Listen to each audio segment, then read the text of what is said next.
За сайн байцгаана уу? Хамтдаа IT болон програм хангамж сурцгаая гэдэг уриалгын талаар та бүхэндээ мэдээлэл өгцгөөе. За, Apprentice CG-мен дээр 3 жилийн өмнө бид нэр 86 цагийн 43 хоног үргэлжилсэн юм IT програм хангамжийн сургалт явуулсан байгаа. Тэр нь болохоор 43 хоног өдөртөө 2 цагийн сургалт хичээлтэй нийтдээ 86 цаг болсон тийм сургалт байгаа. Тэрийг одоо ингээд үнгүй цацж байгаамаа. Монгол ард иргэдтэй ингээд үнгүй хамтдаа IT сурцгаая, хамтдаа програм сурцгаая гэдэг уриалганы доор. Тэгэд энэ сургалтын дээр юу сурах вэ? 86 цагийн хичээлийг үзээ. Юу сурах вэ гэхээр IT болон програм хангамжийн суурьтай болно гэсэн үг. Тэрний бүх одоо хэрэгцээтэй зүйлийг анхан шатных нь бүгдийг ингээд наривчлаад заагаад өгсөн байгаа. Тэгээд эдгээр сургалтууд маань болохоор 3 төсөлтөөр ингээд хуваагдаж орсон байгаа. Нэг нь болохоор хамтдаа Cygnet, нэг нь Судар Wiki, нэг нь болохоор Apprentice CG юм байна. Эхний 15 нь хамтдаа дээр, дараагийнх нь 15 нь Судар Wiki дээр, дараагийнх нь 13 нь Apprentice CG-ийн дээр орсон байгаа. Тэгээд яагаад вэ гэхээр энэ 3 сайт нь, энэ 3 төслүүд нь бүгдээрээ энэ IT болон програм хангамж сурья гэдэг хүсэлтэй байгаа хүмүүст маш хэрэгцээтэй төслүүд байгаа. За тэгээд одоохондоо болохоор энэ сургалтыг ингээд цаашаа гүнзгийрүүлээд сурья. Тийм ээ. Танхимаар явагдаж байгаа юу гэхээр маах одоо 2 сарын яг адилхан тийм сургалт явагдаж байгаа. Гэхдээ арай гүнзгийрүүлсэн. Ажлын байранд бэлдэх. Тэр нь болохоор яг адилхан 7 хоногт 2 өдөр орно. Тэр нь хагас сайн бүтэн сарнд ордог. Тэгээ 2 сарын 8-7 хоногийн тийм сургалт байгаа. Тэгээ та бүхэндээ амжилт хүсье. Асуух зүйл байх юм бол хамтдаа Cygnet дээр орж асуугаарай. Танхим сургалтын талаар мэдээлэл авъя гэх юм бол Apprentice CG-мен дээр орж мэдээлэл аваарай. Тэгээд өөр асуух зүйл байвал коммент үлдээгээрэй. Биднээс зав гарах юм бол хариулж өгье. Боломжгүй бол мэддэг туслах бол хүсэлтэй байгаа нэг нь хариулаад өгөх байхаа. Амжилт хүсье.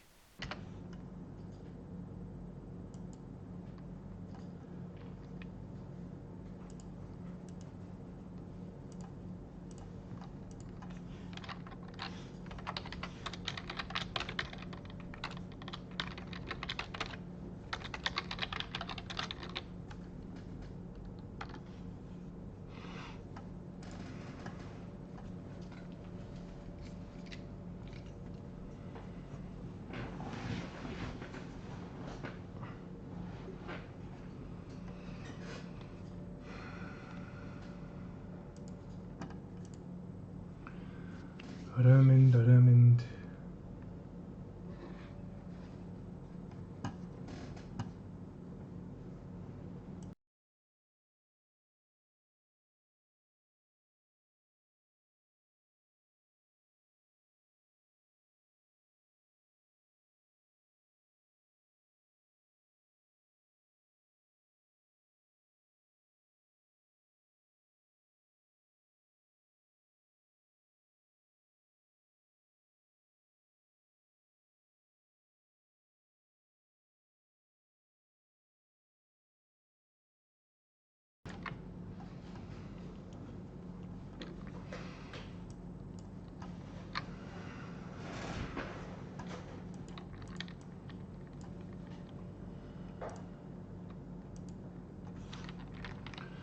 Mind power хүмүүс нь дүүрсэн байна.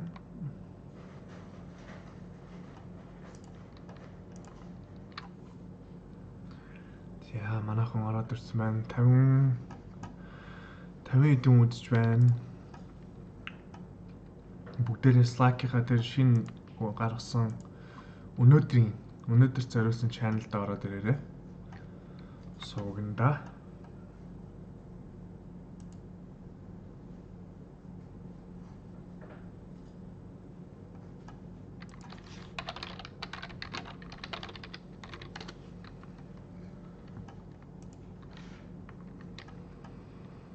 Тамтам хүн үзэж байна.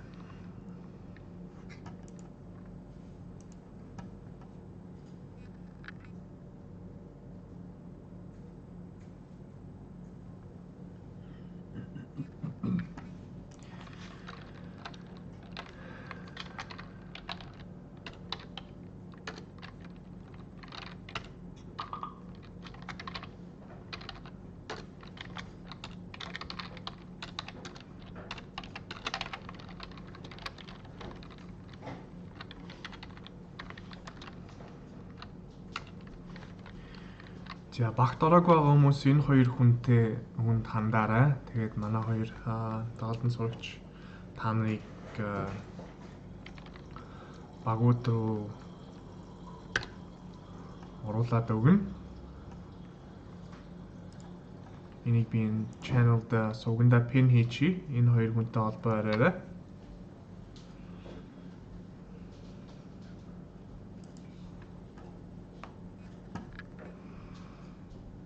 За ерөнхийдөө өнөөдөр би та нартай дахин одоо яг юу сураад байгаа вэ тийм ээ? Ямар одоо зарим хүмүүс бол бүгднийг дагаад хийгээд яваад сураад болж байна. Тэгээ зарим хүмүүс нь жоохон хоцорж байна. Тэгээд ерөнхийдөө бидний одоо энэ юу сурах гэж байгаа вэ? Apprentice MGL-ээр дагаад юу сурж байгаа вэ гэхээр бүрэн мэрэгжлийн програм хангамж тийм ээ. Програм хангамжийн бүрэн одоо юу гэх мэрэгжилтэй туршлагатай болно гэдэг зорилготой зааж байгаа. Тэгээд энэ бидний програм хангамж чи одоо яг миний зааж байгаа ангилт нь болохоор full stack гэж явж байгаа байхгүй юу? Тэгээд хэдүүлээ full stack гэдгийг хайгаад үзье.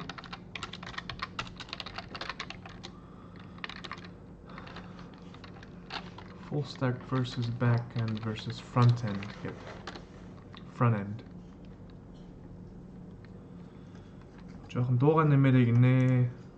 За дуу бол нэмэгдсэн байгаа. Би жохон чимээгүй ярьж магадгүй. Дүнсээ жохон кофе уулаа тэгээд утгагүй сэргээд ирэх байхаа. За full stack development энэ ч одоо зургийг харъя тийм ээ. Энэ чи ингээ ерөнхийдөө англиараа байж байгаа. Тэгээд энэ чи front end development гэж байгаа. Front end development гэдэг нь болохоор бидний юу суралцсан HTML, JavaScript, CSS гэдгийг сурна шүү дээ. Сурж байгаа тийм ээ. Тэгээд back end нь болохоор PHP. Тэгээд MySQL гэдэг мэдээллийн сан. Тэгээд энэ хоёр төрлийн том юу мэрэгжил байхгүй юу? Тэгээ за ядаж back end-ийнхаа тэр PHP-г ойлгож чадахгүй байлаа гэхэд тийм ээ PHP юм уу одоо бид нар тэр MySQL гэдэг байгаа мэдээллийн сангаа тэрийг ойлгож чадахгүй байлаа гэхэд ядаж front end development болж чаднаа болж болох боломжтой. Би болохоор энийг бүгднийг хоёулангийн бүгднийг зааж байгаа. Тэгээ full stack developer гэдэг чинь энийг хоёулангийн нийлүүлээд хийдэг юм баггүй юу?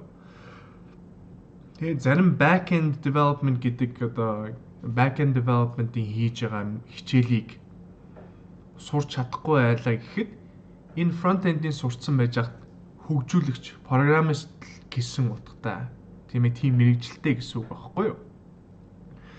Тэгээд за тийм ээ front end-ийг ойлгохгүй байлаа гэхэд за back end-ийн тийм ээ ямар ч компьютер дээр явж байгаа юмыг ингээд ойлгоод хэрэглээд явах юм бол тэр чинь бас мэрэгжил гэсэн үг. Гэхдээ бүгднийг нь мэдж яхад full stack болдог. Тэгээ full stack-ийг мэдэх юм бол өндөр цалинтай ажилд ороход их боломжтой байдаг. Тэр боломжийг, тэр туршлагыг тийм ээ би одоо энэ сургалтаараа та нартай өгөх гэж байгаа.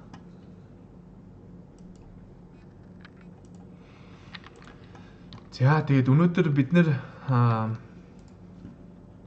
манайхан ерөнхийдөө бүгдээрээ ороод ирэх шиг боллоо. Өнөөдөр үзэх хүмүүс нь.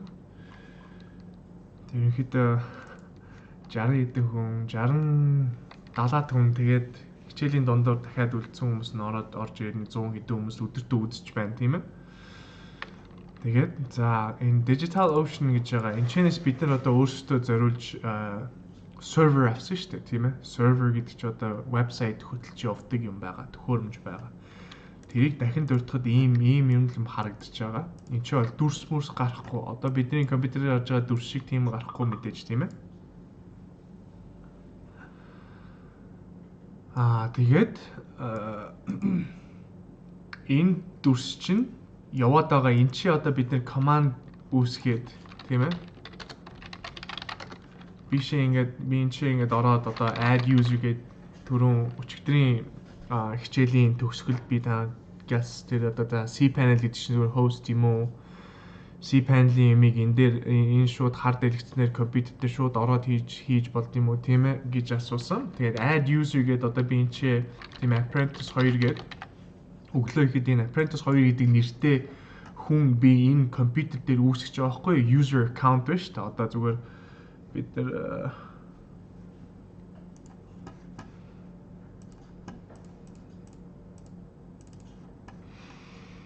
бидний одоо энэ компьютерт хэрэглэж байгаа одоо user-ийнхаа одоо нэрийг өгөөд пассвортаа хийгээд ордон шүү дээ. Одоо энэ зүгээр компьютер дотор яг тэрэн шиг л би одоо хүмүүс үүсгэж байгаа байхгүй хүний аккаунт үүсгэж байгаа гэсэн үг.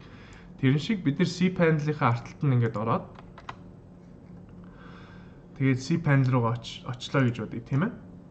Тэгээд энэ чинь бид нар одоо email аккаунт үүсгэсэн тийм ээ. За email аккаунт үүсгэхэд яг энэ дээр бид нар дараад create гэдэг рүү н ороод өөрийнхөө email-ийг үүсгээд create гэдэг нэрчээ дараад нууц password-ийг нэрчээ хийгээд оруулахад цаана явж байгаа яг компьютер дээр явж байгаа програм нь болохоор энэ хард дэлгэцнээр бичиж байгаа юм шиг л явж байгаа гэсэн үг.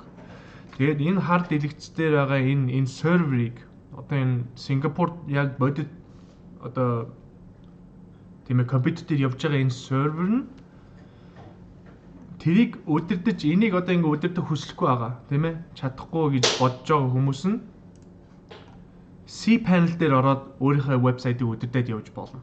Тэр бол ямар ч тийм ээ чадах хятгаараа л хийх боломжтой хийх ёстой гэсэн үг.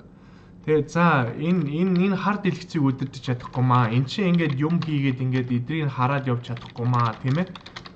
Тэгээд гэлээ гэхэд энэ дээр ингээд шантарч болохгүй. Энийг нь мэддэг хүмүүс cPanel-аа хэрэглээд явчихнаа. Тэр бол асуудалгүй шүү. Тэгээд өөрөөсөө бид нар энэ чинь ороод ингээд серверээ тохируулаад тийм ээ. Одоо би энэ чинь хэрвээ би Apache энэ чинь суулгасан бол өнөөдөр бид нар суулгана. Өнөөдөр баг болгон бүгдээрээ өөрийн ийм сервертэй болж авна. Тэгээд чадах нь энийгээ сураад тийм ээ. Энийгээ сурах нь жоохон хэцүү байгаа, хүндрэлтэй байгаа бол cPanel дээр хийгээд явчихна. Тэгэд миний хамгийн гол зорилго одоо юу хийх гээд байна вэ? Юу та нартай тийм ээ сурах гээд байна вэ гэхээр бүх боломжийн ямар ч одоо төвшин тийм ээ сурсан байлаа, мэдлэгтэй байлаа гэхэд ядаж өөрийнхөө вебсайтыг хийгээд хүнд өөрийнх нь вебсайтыг тохируулж өгөөд за энэ тийм ээ энэ дээр ажилтгүй маа гэхэд cPanel дээр ажиллаад хүнд вебсайт хийгээд өгч боломжтой байхгүй юу? Тэгээд тэр боломжийг би олох гэж байна. Тэгээд өнөөдөр хэдүүлээ дахин хэлэхэд баг болгон энэ ийм сервертэй болно. Тэгээд багаасаа энэ серверийг хэрэглэх чадвартай тийм ээ чадвартай болъё гэсэн хүсэлтэй байгаа хүмүүс нь энчэнэ хийгээ явж болно.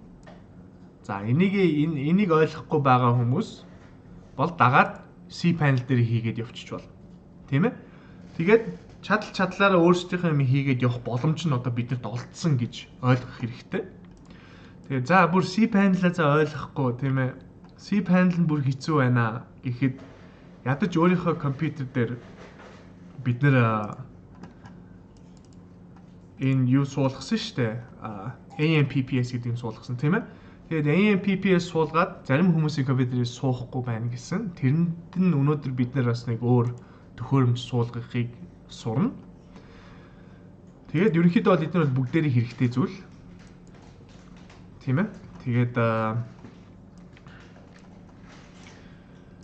ядаж cPanel-ыг хэрэглэж чадахгүй байлаа гэхэд өөрийнхөө компьютерт AMPPS-ийг суулгаад явна. За AMPPS-ийг суулгаагүй XAMPP гэдэг юм суулгаж чадахгүй бол Visual Studio Code гэдэг энэ системийг суулгахад бид нар энийг баруун тал дээр дарж агаад нөгөө live server гэдэг extension суулгасан шүү дээ. Тэрийг хөтлөөд явхад ядад HTML, CSS, JavaScript-ээс сурчна гэсэн үг. Тийм ээ? Тийм учраас ямар ч мэдлэгтэй байсан, ямар ч одоо төвшөнд сурж байсан бид нар өөрийнхөө юм ингэ сураад цаашаа гүнзгийрүүлээд явж болно шүү. Зарим хүмүүс жоохон удаан сурж магадгүй тийм ээ. Тэр бидний энэ бидний араас гүйцэж ирээд тийм ээ. Бус юмнуудыг сураад явчих болно. Яагаад тэр бидний видео энэ хадгалагдаж үлдчихэж байгаа тийм ээ. Тийм учраас санаа зовхон байхгүй шүү, шантаад байх юм байхгүй шүү. Тэгээд бид нар одоо бие өөрсдийнхөө багд орлоо. Тийм ээ? Багийнхаа гишүүдтэй өөрсдөө тэгээд туслаад бие биендээ туслаад явна шүү. Тэгээд багаараа багтаа бид нар одоо юу хийх вэ гэд хүмүүс маш их тийм ээ асууж байна, сонирхож байна. Ингээд өөрсдийн одоо видеого авчлаа гэд. За төр үлээж байгаарай.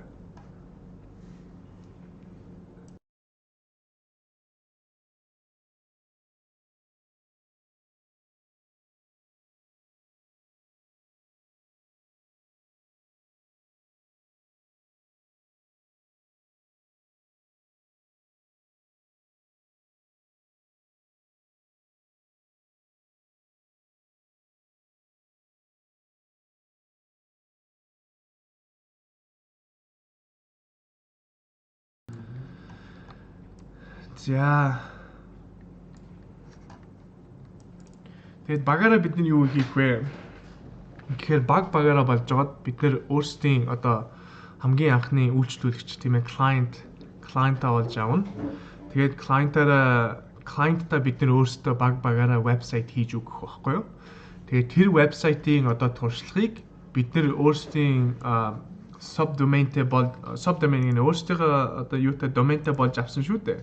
Тийм ээ cPanel дээр одоо ингээ би бүгднгийн Apprentice 1 2 3 4 гээд энэ 10 доменээр нэр авч өгсөн байгаа тийм ээ. Бүгдээрээ энэ дээрээ ажиллаад бүгдээрээ энийг энэ вебсайтуудыгаа тэр клиентаа хийж өгөх вебсайтныхаа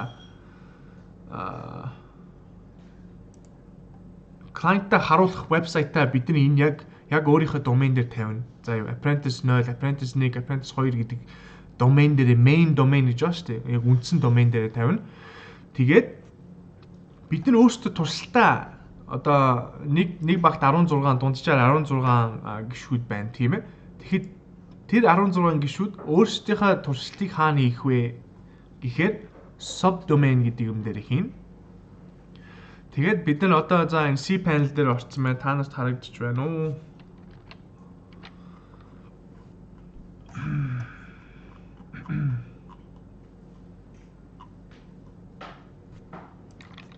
За хэрвээ энэ одоо вебсайт дээр би энэ айгуу том болгоцсон байна тийм ээ зум хийгээд. Тэгээд заримдаа ингээ харагдахгүй болвол бид нар энэчнээс яаж одоо юм хайх вэ? Хурдан олох вэ гэхээр control дээрээ дарж аваад F үсэгтээ дарангууд find гэдэг нөгөө нэг энчээ хайдыг юм гараад ирдэг байхгүй юу?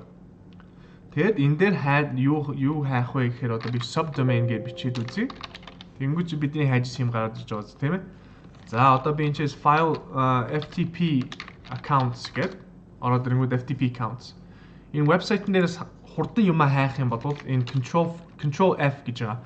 Control F гэдэг нь болохоор find. Control дээр дарж F дээр дарангууд find болдог. Тэнгүүч энэчээр одоо би subdomain гэдэг дахиад бичгээд subdomain орно тийм ээ. За одоо бид нэр энэчнээ өөрсдийнхөө subdomain-ыг одоо үүсгэе. Энэчээ одоо subdomain үүсгэхлээр бид нар өөрийн тийм folder-тай directory-тэй болно гэсэн үг. Тэгээд directory дээр болчоод бид нэр VS Code хэрглэж байгаад шууд энэ сервертэйгөө FTP аккаунт гэдэг юм үүсгэсэн шүү дээ өчигдөр тийм ээ. Email үүсгэсэн, FTP аккаунт үүсгэсэн. Одоо өнөөдөр бид нэ subdomain-ийг үүсгэх юм. Тэгээд subdomain-ийг үүсгэчээд тэр өөрийнхөө subdomain руу FTP-гээрээ шууд VS Code гэдэг юугаар холбогдоод өөрсдийнхөө кодыг бичээд яв. Тэгээд шууд энэ subdomain дээр өөрсдийн бидний хийсэн код шууд бодитоор харагдаад интернетээр харагдаад яваад ирнэ. Тэгэнгүүт чинь тэрийг гар утсан дээр шалгаад үзчихэж болно, тийм ээ. Шууд вебсайтаараа ч ороод үзчихэж болно. Хүмүүст үзүүлье, тийм ээ. За би одоогийн тийм ээ тусалцаа хэрэг боллоо гэхэд тийм ээ ямар юм ойлгохгүй байлаа гэхэд миний вебсайтн дээр энэ байгаа шүү гэд би биэндээ ингээд одоо хуваалцахад амар болно гэсэн үг. Тэгээ бид нэр өөрсдийнхөө энэ компьютер дээр local host тийм ээ local host дээр ингээд AMPPS-ийг хэрэглээд өөрсдийнхөө юмыг энчээ хийлээ гэж бодоход гадны хүн харж чадахгүй. Тийм ээ гадны хүн ороод ингээд үзээд туслая гэх юм бол үзэж чадахгүй. Тийм учраас бид нэр өөрсдийнхөө subdomain дээр өөрсдийнхөө бүх юмаа хийгээд явна шүү. За би энэ өнөөдөр энэ дээр subdomain-ийг одоо ингээд үүсгэе. Энэ subdomain гэдэг болвол өөрийнхөө нэрийг тавьчих болно, тийм ээ. Тийм учраас одоо би энэ ч зүгээр apprenticeship гэдэг энэ вебсайтны урд нь оруулах нэр байгаа байхгүй юу? Тийм ээ. Тэрийг та бид нар мэдж байгаа ах. Тэгээд энэ дээр чинь би I гэдэг өгчий. Амархан, тийм ээ. I take apprentice take email гэдэг. Ийм subdomain үүсгэж байгаа байхгүй юу? Тэгээд энийг за энэ main domain тийм ээ үндсэн домений доор нь орох, яг өмнө нь орох юмыг бид нэг тавьж байгаа. Тэгээд create гэдэг дараад үзье.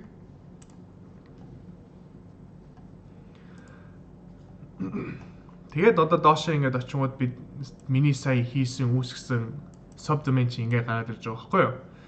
Тэгээд яг file system дотор нь юу харагдаж байна вэ гэхээр ийм folder directory үүсгэсэн байгаа байхгүй юу? Тийм ээ? Тэгээд за бид нэр энэ cPanel-ыг хэрэглэж байхдаа би бүгдэнд нь яг энэ cPanel-ыг удирддаг аккаунтныхын нэртэй, user account-ийн username-тэй, тэгээ password-ын бүх багууд нь өөрсдийн username-ыг өгж явуулсан тийм ээ. Өгөөд тэгээ бид нар өөрсдийн ямиг үүсгээд email хаягаа нээгээд явсан. Тэр аккаунт шиг өөрсдөө яг энэ cPanel-ыг manage хийдэг аккаунт бид нар энэ ч өөрсдөө үүсгэж аваарай хоёрдугаарт. Тэгээд энэ ч өөрийнхөө бүрэн нэрийг бичээд тийм ээ. Өөрийнхөө нэрийг бичээд тэгээд өөрийнхөө нэрийг одоо энэ cPanel руу одоо ингээд би ингээд орлоо гэж бодъё. Тэгэд бид нар энэ apprentice appren 2 гээд appren 3 4 5 6 гээд username хэрэглээд орж байгаа шүү дээ. Тэхийн оронд өөрийнхөө хувийн аккаунтыг энчээ нээж байгаа байхгүй юу? Тэгээд өөрийнхөө нууц username хийгээд нууц үгээ энчээ оруулаад өөрийнхөө үүсгэсэн email байна шүү дээ. Email-ийг энчээ тавиад тэгээд өөрийнхөө subdomain сая үүсгэсэн subdomain байна шүү дээ. Тэрийг өөрийнхөө domain гэж сонгоод. Тэгээд энчээ user quota гэдгийг энэ бол disabled байна. Энийг ингээд хамаагүй орхиж болно. Тэгээ боломж байвал unlimited гэдгийг сонгоорой. Тэгээд home directory гэж юм тийм ээ. Home directory болохоор ийм болчихж байгаа байхгүй юу? Тэгээд create гэж дараад өөртөө энэ cPanel-ийн аккаунт нээж аваарай. Хоёрдугаар. Тэгээд тэгсэн тохиолдолд бид нэр өнөөдөр бүх хүмүүс өөрийнхөө cPanel-ийнхаа аккаунтыг өөрсдөө нээгээд аваарай энэ хичээлийн дундуур. Тэгээд би та нарт өгсөн тэр үндсэн одоо appren 2 3 4 5 6 гэдэг аккаунтууд байна шүү дээ. Тэдний би пассвордыг солиод та нар тэрийг хэрэглэж чадахгүй болно гэсэн үг. Өөрийнхөө л аккаунтыг хэрэглэх ёстой шүү гэдгийг хэлье. Тийм учраас өнөөдөр өчигдөр 2 юм үүсгэсэн. Өнөөдөр дахиад 2 юм үүсгэнэ. Тэгээ бүгдээрээ зэрэг орох юм бол энэ манай сервер тийм ээ жоохон гацаж магадгүй. Тийм учраас зүгээр тийм ээ хүлээцтэй хандаарай. За асуух зүйл байна уу? Одоохондоо энийг бүгдээрээ ойлгож байгаа үстэй тийм ээ. Morningstar үүсгчлээ гэж байна. Morningstar-ийн вебсайтыг ороод харъя хэдүүлээ. За болсон байна. Болж. За бүр WordPress гэдэг юм суулгацсан байна. Маш түргэн явж байна. Тэгээ мэддэг хэдэн өөрсдийнхөө юм хийгээд тэгээд явж болно, тийм ээ. За Apprentice 2 дээр Hello World гэдгийг оруулчиж болж байна. Тэгээд өөрийнхөө аккаунтыг үүсгээрэй.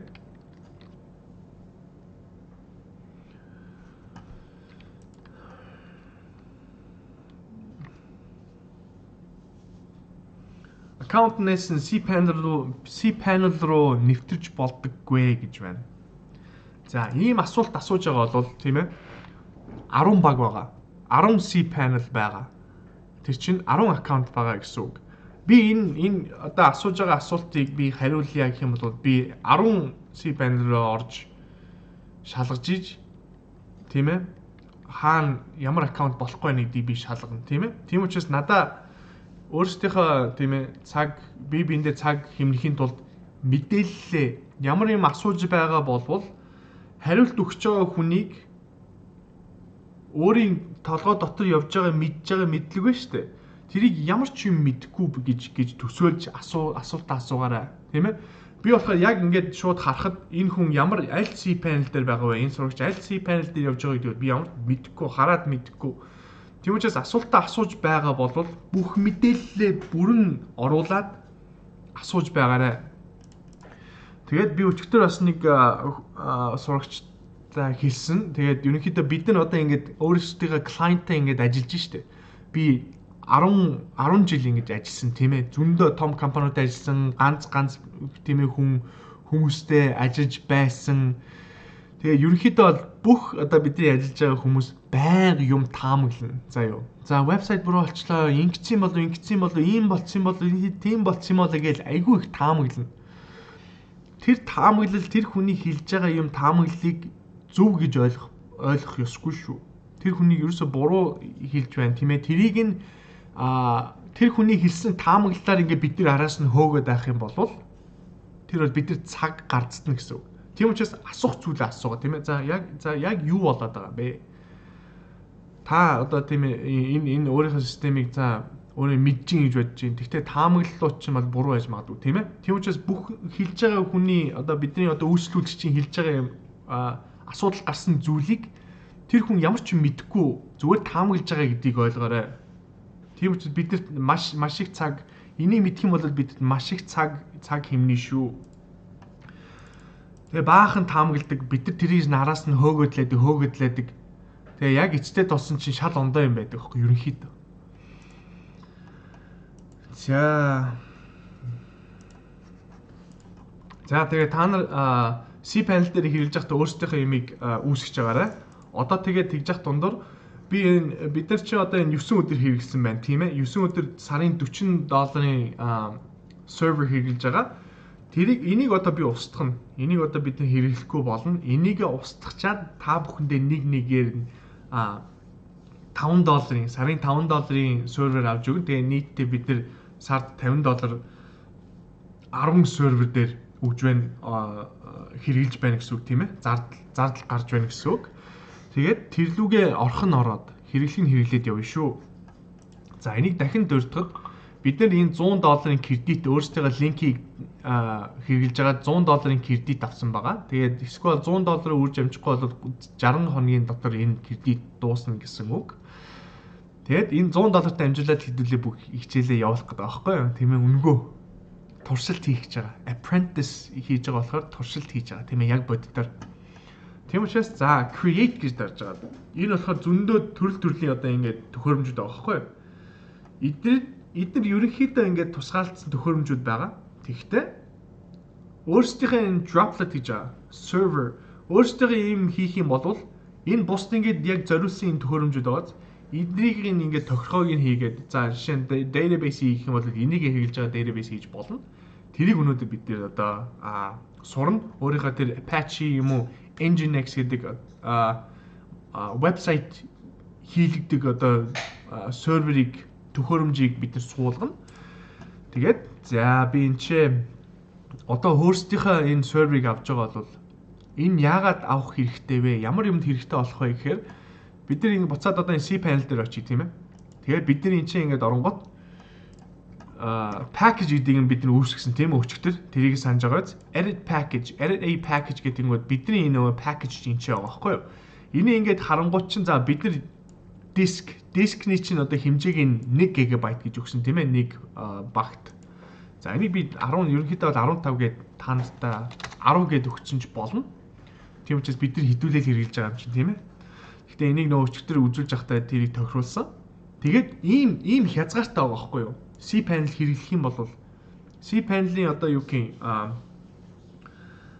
давуу тал тийм ээ энэ өөрийнхөө серверыг авах нь ямар давуу талтай вэ гэхээр cPanel дээр хэдүүлээ бид нар ингээд өөрсдөө хост хийх юм бол ийм одоо хязгаартай хэрэглээ байгаа байхгүй юу? Тийм ээ. Тэгэхгүй өөрсдийнхөө серверыг авах юм бол энэ ч ямар ч хязгаар гэж байхгүй.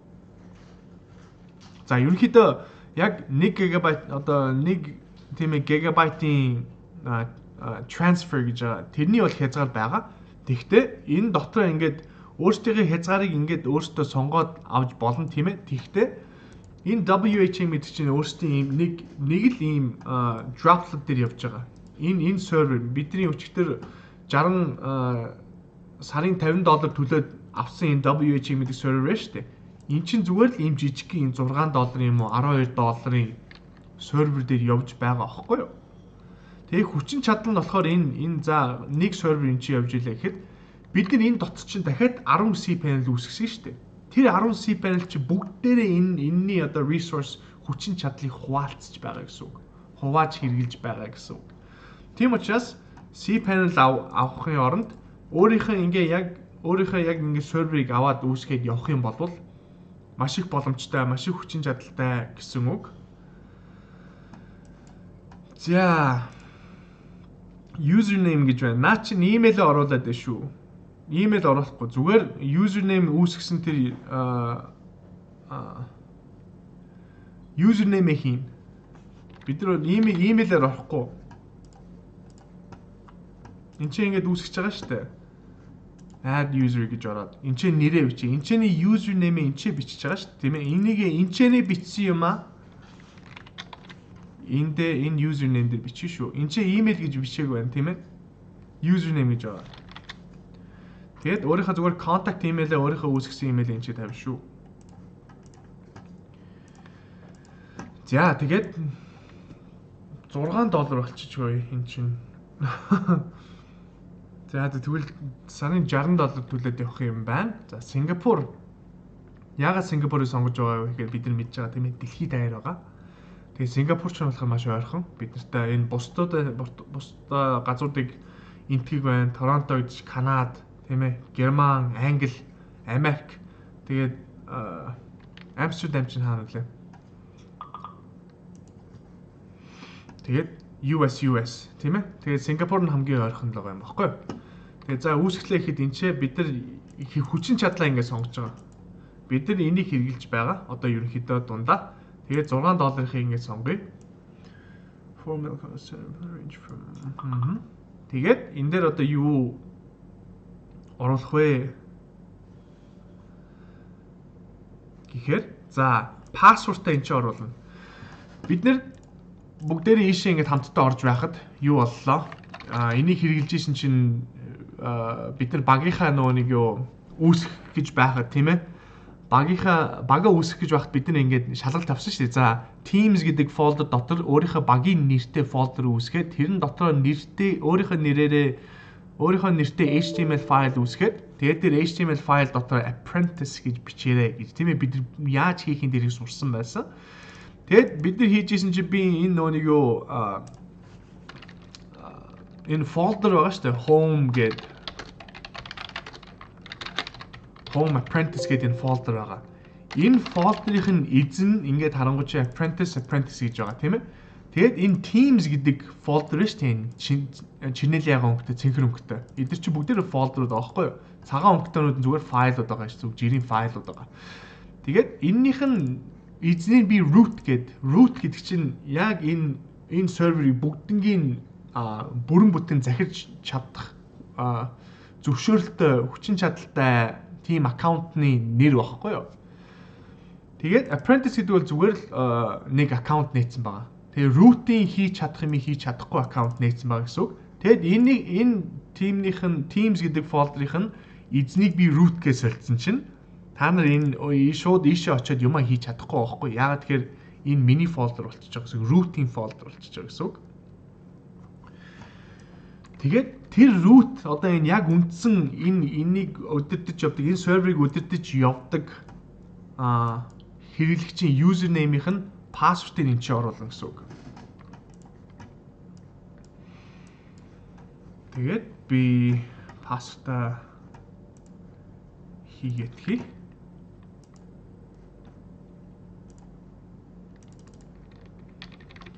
Тэгээд за энэ юу ерөнхийдөө юунд хэрэг болох вэ? Энэ системийг одоо бид нэр суулгалаа гэж бодоход тийм ээ. Ямар юмд хэрэглэгдэх вэ гэхээр хүчин чадлыг шаардагдаж байгаа тийм ээ. Одоо жишээ нь цахим дэлгүүр хийлээ гэж бодъё л да. Тийм ээ. Тэгэхээр цахим дэлгүүрний одоо серверийн хүчин чадал нь бол маш сайн байх ёстой. Тийм учраас бид нар энэ цахим дэлгүүр хийх юм бол энэ Тийм ээ, сарын $10 аваад тэгээд энэнийхээ дараа нь ингээд юу цаашаа нь өөрчлөө хүчин чадлыг нэмээд явах боломжтой энэ сервер дээр энэ DigitalOcean гэдэг юм дээр. За би тэгээ пассвордыг ингээд хийлээ. Droplet өөр бол ерөнхийдөө бол энэчээ солиод байх юм байхгүй. За хэрвээ backup хийх юм бол би энийг анх тайлбарсан тийм ээ. Гэхдээ би дахиад тайлбарлая. Ямар нэгэн юм одоо сервер дээр болон ажиллахаа боллоо гэхэд энэчээ backup байн хадгалж идэг байхгүй юу. Тэгээд тэр нь болохоор юу төлбөрийнх нь 20% төлбөртэй. Одоо $6-20 гэхэд $20 болж байгаа байхгүй юу. Тэгээ энийг би сонгох юм бол нийтдээ бидний төлбөр $7.20 болж байгаа гэсэн үг. Тэгээ $7.20 гэдэг чинь хэдэн төгрөг? 20,000 төгрөг тийм ээ. За хэрвээ бид нар ийм сервер авч ирэх юм бол энэ сервер чинь яг өөрсдийн зориултын сервер энийг бид нар өдөртөж явж байгаа учраас бид нар энэ одоо хүнд одоо сервер ингээд хост хийлээ гэж бодоход бид нар тийм ээ сард өөрийн чинь хувийн сервертэй болохоор 50,000 төгрөг тийм ээ. За сарын 75,000 төгрөгийн хост хийж байгаа шүү гэж бид нар тийм орлого болж болно. Гэхдээ одоохондоо бид нарт backup хийгээд хэрэггүй. Тэгээд create гэж хийгээд тэнгуүч одоо бидэрт ингээд анхны сервер үүсгээд ирж байгаа байхгүй юу? За тэгээд энэ шиг одоо би дахиад 10-ыг үүсгэе.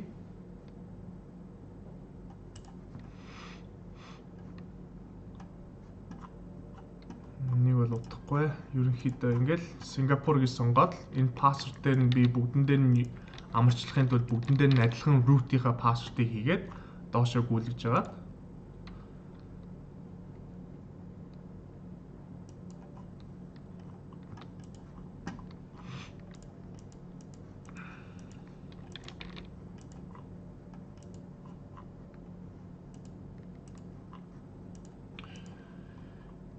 За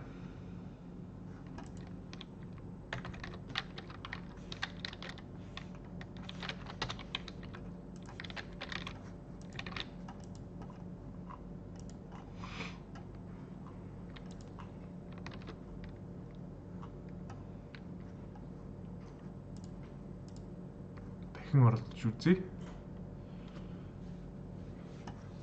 За жоохон асуудал гарч байгаа юм шиг байна. Энэ DigitalOcean дээр. Гэхдээ гайг байх гэж бодож байна.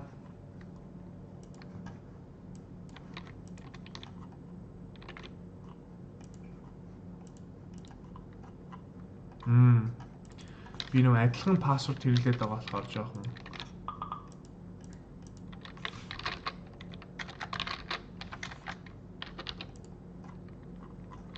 байх шиг байна. За энэ хаваар энэ талаар асуух зүйл байна уу?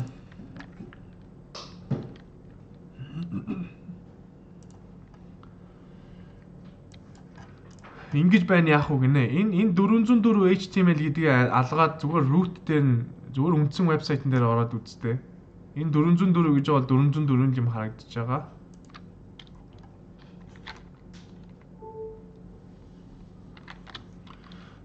User дээр үүсгэсэн аккаунтаар cPanel руу орох зөв үү гинэ зөвөө.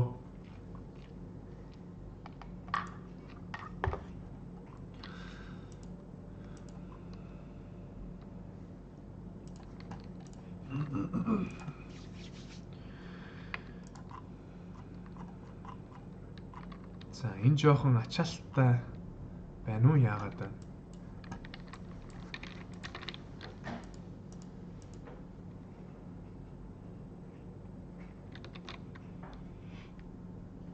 Түр хүлээж байгаарай.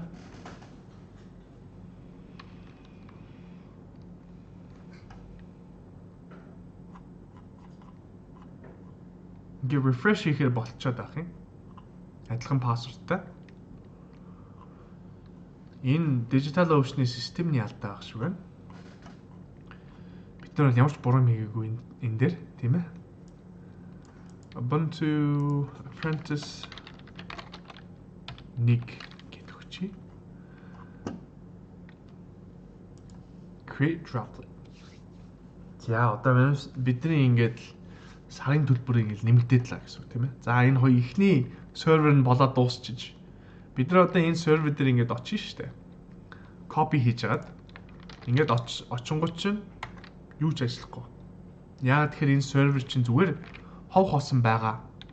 Юу ч суулгаагүй байгаа компьютер гэсэн үг байхгүй юу? Ямар ч юм ойлгохгүй. Бидний энэ браузерын одоо ингээд очиж байгаа apprenticeship гэдэг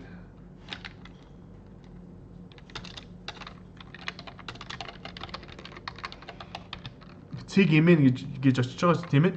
Эн чинь юун дээр очиж байна? Ямар портоор дамжиж очиж байна гэхээр 80 дугаар портоор очиж байгаа байхгүй юу? Тэгээ би 80 гээд энэ арталт нь ингээд бичихэд алга болчихж байгаасаа тийм ээ. Яагаад тэр эн чинь мэдээж угаасаа 80 дугаар 80 дээр очино. 443 гээд тэгэнгүүт өөр портоор очих гээд байгаа байхгүй юу?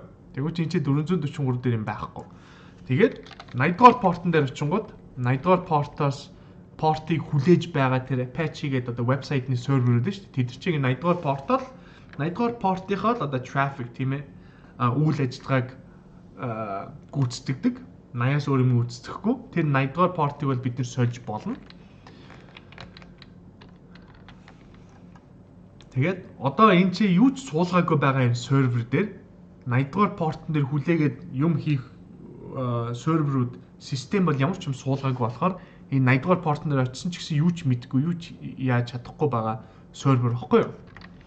Тэгээд за би энийг яс бүгдийн юу ч гэсэн хийгээдхий. Тэгээд баг болгонд нь та нартаа би аккаунт энэ дотор нь username хийж өгöd тэр username үүсгэж байгааг та нар хараад сураад аваарай.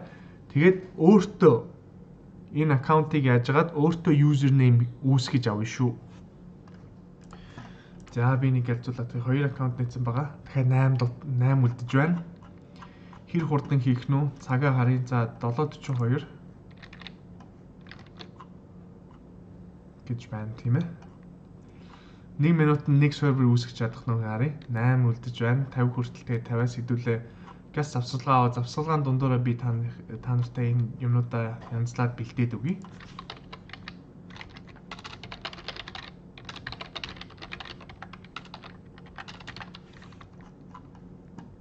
За 2 гээд үүслээ.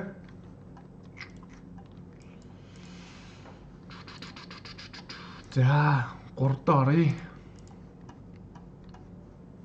Тэгээ баг болгон иймтэй болно гэсэн үг шүү дээ. Apprentice 3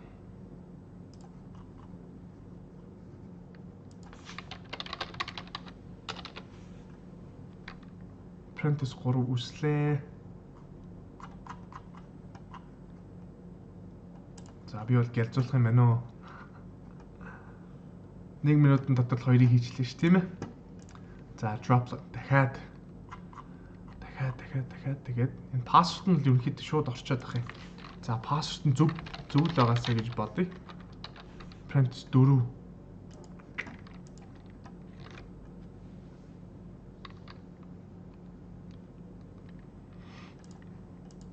За чалж байгаа юм байх шүү байна. За Apprentice 5-аа үүсгэе.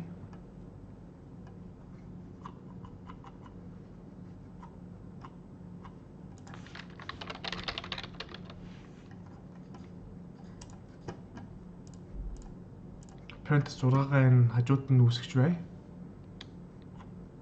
Энэ дижитал өвчний хүмүүс гайхаж байгаа хаа те энэ юу болоо баахан $5 серверүүд аваад байна энэ аккаунт юу болоод байна гэж бодож байгаа. 6-аа энэ чинь үүсгэчихье. За Сингапур 65 биш 6. За энэ чинь 7-ыг нь үүсгэчихье.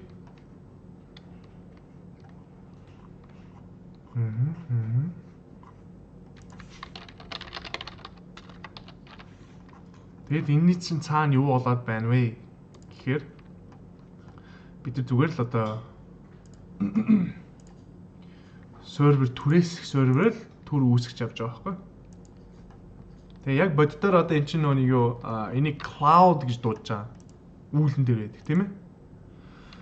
Би premium гэдгийг сонгоод байсан байна. Regular гэдэгт нь болохоор $5 нэж. За яах. Таартай юм сургаж байвал $1 зүрээ бол хамаагүй штэ тий. Apprentice 8 билүү одоо. За apprentice use. Apprentice use.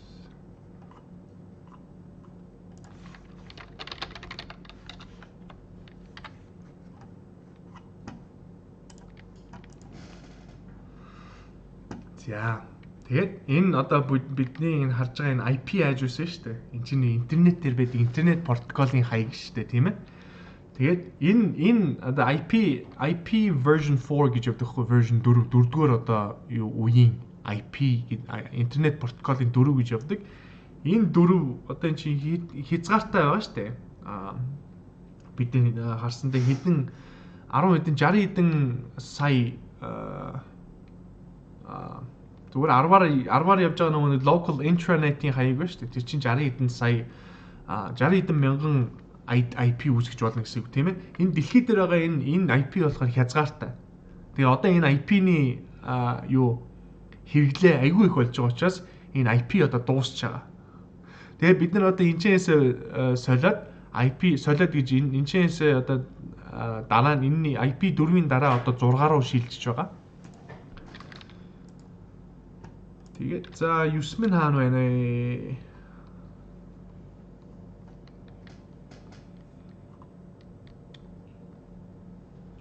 Юсөө нэг юм шүү.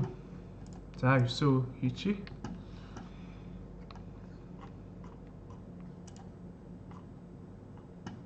Singapore. Apprentice use. Тэгэд одоо бидний хэрэгж байгаа $40 юуг серверыг бол одоо зогсооно гэсэн үг.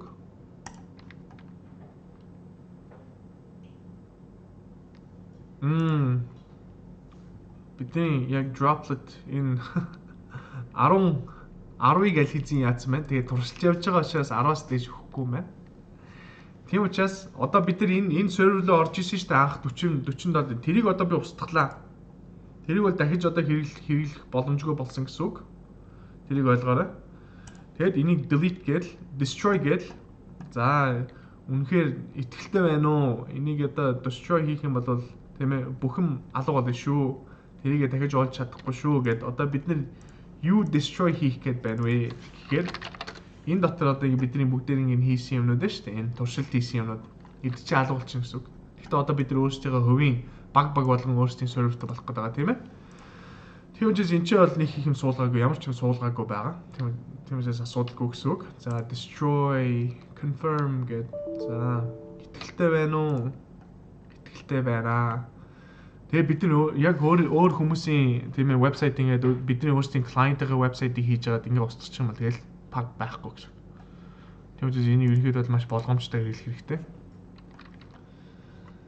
За хөрхи манай 9-р сервер болох нь үгүй юу? Энэ юу жоохон удаан явах байх. Энэ destroy гэдэг нь жоохон удаан явах магадлалтай. Гэтэ болох нь яах нь? Болсон уу?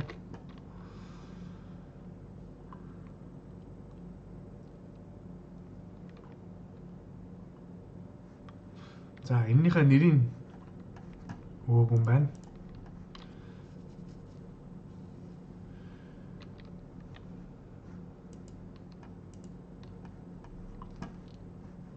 Энийхээ нэрийг одоо сольчих. Apprentice 0. Тэгээд хэдүүлээ завсарлагаанд орохоос өмнө за энэ 0 руу ороотыг. 0 руу ороотыг нэ. Сонин. За тэгээд парига хэрэглэж байгаад энэ чинь IP-г нь тавиад open гээд тэнгуү чин за энэ гарын үсэгтээ тийм ээ сервер руу орох уу гэж байна. Тэнгуү чин за би энэ чи одоо root гэдэг үгээр username-ээр орно. Гэхдээ та нар энэ чи root гэдэг username-ээр орохгүй. Би та нарт өөрсдөнд чинь зориулж одоо би user үүсгэх гэж байна. За болоосай.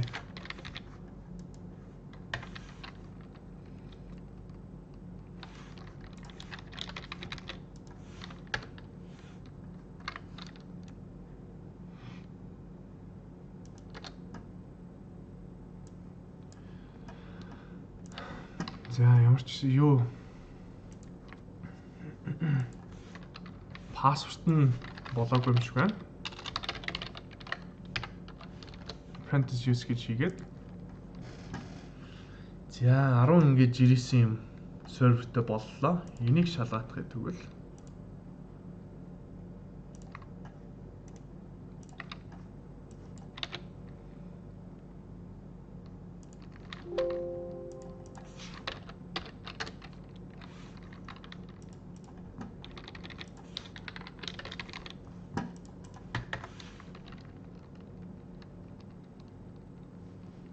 За буруу пассворд оржээ. Тэгэх юм бол асуудалгүй. За apprentice 0 гэдэг дээр оръё. Access гэж даръя. Reset root password гэж. За root-ийн пассвордыг дахин шинжилье. Тийм ээ. Тэгэнгүүт чинь надад одоо имэйл ирэх ёстой.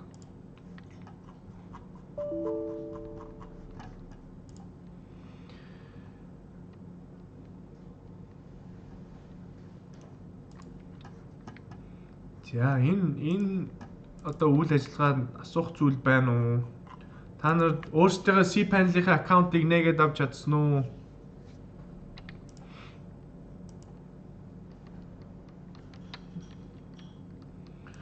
Энэ устгаж байгаа юм дээр бид нар юу хийх байсан бэ гэж байна.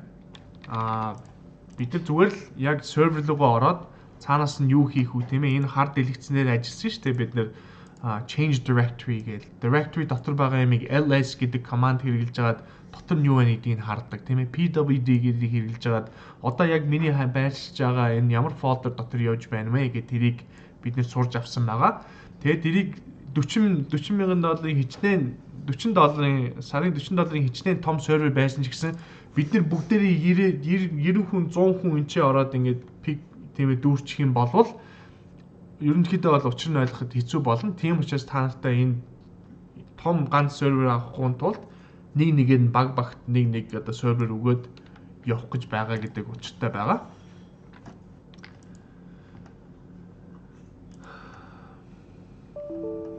За, имэйл явуулсан гэж байна.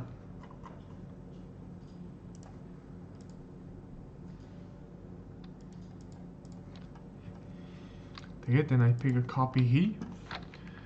Тэгээд дахин хэлэхэд бидний одоо энэ хэрэгжилж байгаа энэ үнэгүй кредит шүү дээ. Манай линкийг дагаад орох юм бол та нар энийг үнэгүй өөрсдөө энэ 100 долларын кредиттэй байгаа гэсэн үг шүү. Тэгээд тусалтаа хийгээд явчих болно, тийм ээ?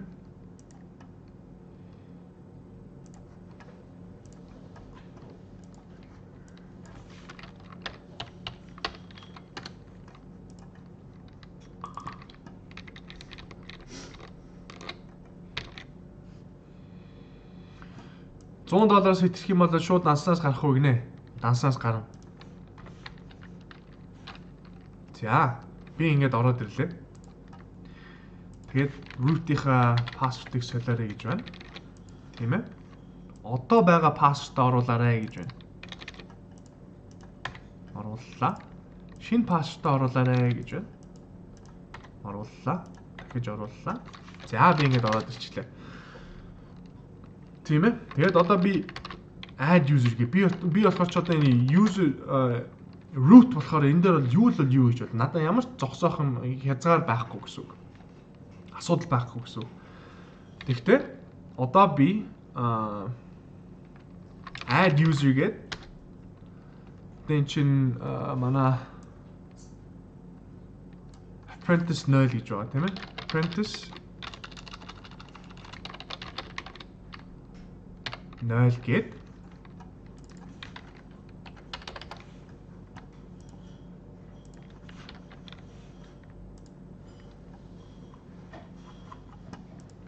энэ apprentice 0-ийнхаа за энэ порыг хэрэгжилж байгаа бол шүү дээ.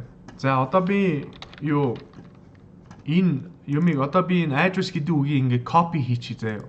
Тэгээд энэ apprentice гэх энэ pori дээр баруун маусаараа дарах юм бол энэ paste хийдэж шүү дээ. Нөгөө copy paste гэж байдаг шүү дээ. Control V гэдэг. Тэр шиг ингээд би баруун маусаараа зүгээр ингээд дарахад энэ ч шууд paste хийж байгаа байхгүй юу? Тэгээ энэчээс юм ингээд идэвч поригийнхаа дэлгэцнээр гарч байгаа юмыг идэвхжүүлэх юм болвол энийг идэвхжсэн юм шууд бид нэр копи хийж байгаа гэсэн. Копи дээр орсон гэсэн. Одоо би paste гэдэг ингээд баруунаараа дарангууд энэ копиц юм орж байгааз. Тэгээд энэчнээ би сая энд би сая нөгөө нэг пассвордаа хийхгүй зүгээр ингээд тачигнуулаад keyboard нэр хийхгүй зүгээр copy хийсэн пассвордаа баруун маусаараа дарангууд ийшээ paste болчихдог байхгүй юу. Тэгээд пассвордаа хийхэд бол ерөнхийдөө тийм ээ амар байх ёстой. Тэрэнд пориг одоо амарчсан гэх юм уу тийм ээ. Тийм арга байгаа.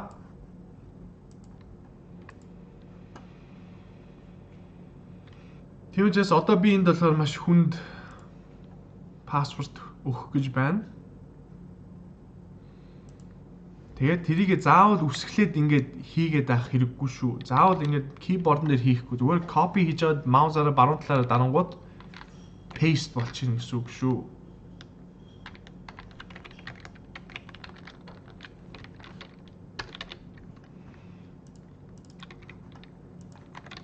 За.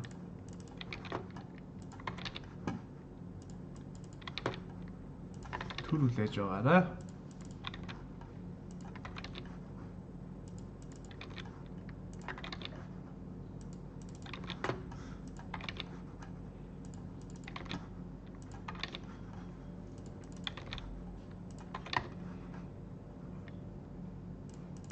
Тэгээд энэ ерөнхийдөө сервер дээр одоо ажиллах тийм ээ сонирхолгүй байгаа хүмүүс энэ дээр энэ бол хамаагүй гэж бодож байгаа болоод cPanel дээр ордоод юм хийгээд HTML файлаа оруулаад тийм ээ CSS файлаа оруулаад юмаа тэгээ шууд вебсайтн дээр өөрийнхөө субдомен дээр хараад оролдоод үзэж байгаараа энэ дунд энийг хийж авах дундуур.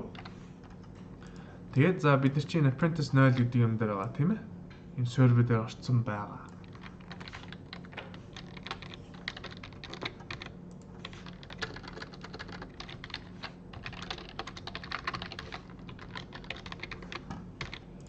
Тэгээд 13-аараа бичиж чаддгүй хүмүүс бас байгаа тийм ээ. 13-аараа бичиж сураагүй хүмүүс байгаа. Ерөнхийдөө байнга хичээж байгаарай. Хичнээн хэцүү байсан ч гэсэн заавал 13-аараа бичгийг оролдоод хичээгээд яваарай. Тэгжитэл явандаа наа чин амархан сурчдээ шүү, гаранд ороод ирчдээ шүү. Тэгээд ерөнхийдөө ямар юм эхлэхэд бол тийм амар биш шүү дээ, тийм ээ. Тэгээд хичээж байгаад 13-аар яаж бичдэг болоорой. 2-3-аар бичдэг программист бол ховор шүү.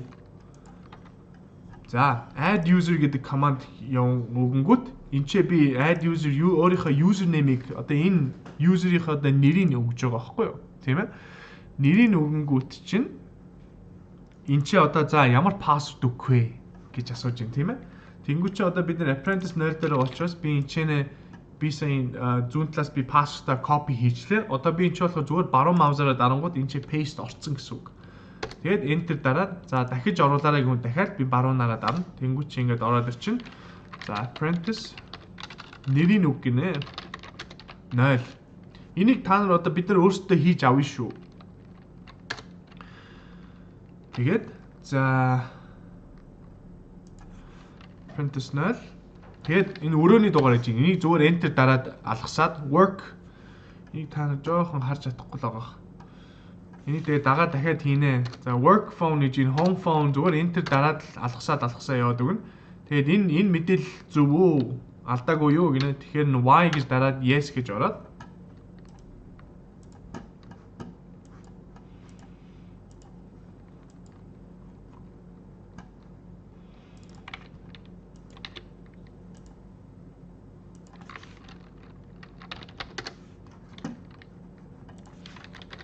одоо гой томоор харагдаж байна. Тийм ээ.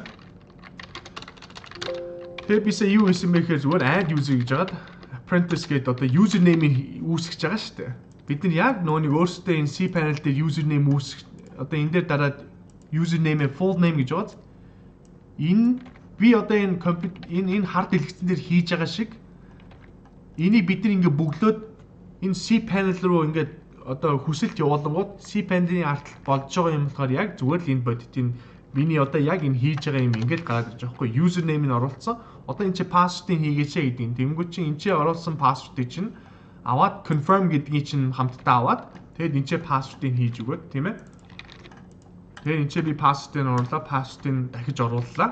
Яг л харагдаж байгаа үстэй яг дүрсээр ингээд энэ орсон. Тэгээс username нь орсон. Одоо асууж байгаа юу вэ гэхээр full name гэж асууж байгаа үстэй. Энд ч яг full name гэж асууж байгаа. Энийг амарчсан төхөөрөмж чинь cPanel болчихж байгаа гэсэн үг. Apprentice 02. Тэгээд өрөөний дугаар гэж тийм ээ, room number. Зүгээр enter дараа хоосон юм оруулаад болчихно. Тэгээд энэ мэдээлэл зөв үү гэж энэ тийм ээ гээд y дээр дараад тэгээд одоо би нөгөө home гээд одоо home гэр те энэ бүх хэрэглэж байгаа хэрэглэгчд нь өөрсдийн гэртэй байгаа байхгүй home гэдэг. Home гэдэг folder directory дотор сая энэ хоёр хүн үүсгэсэн байгаа тийм ээ.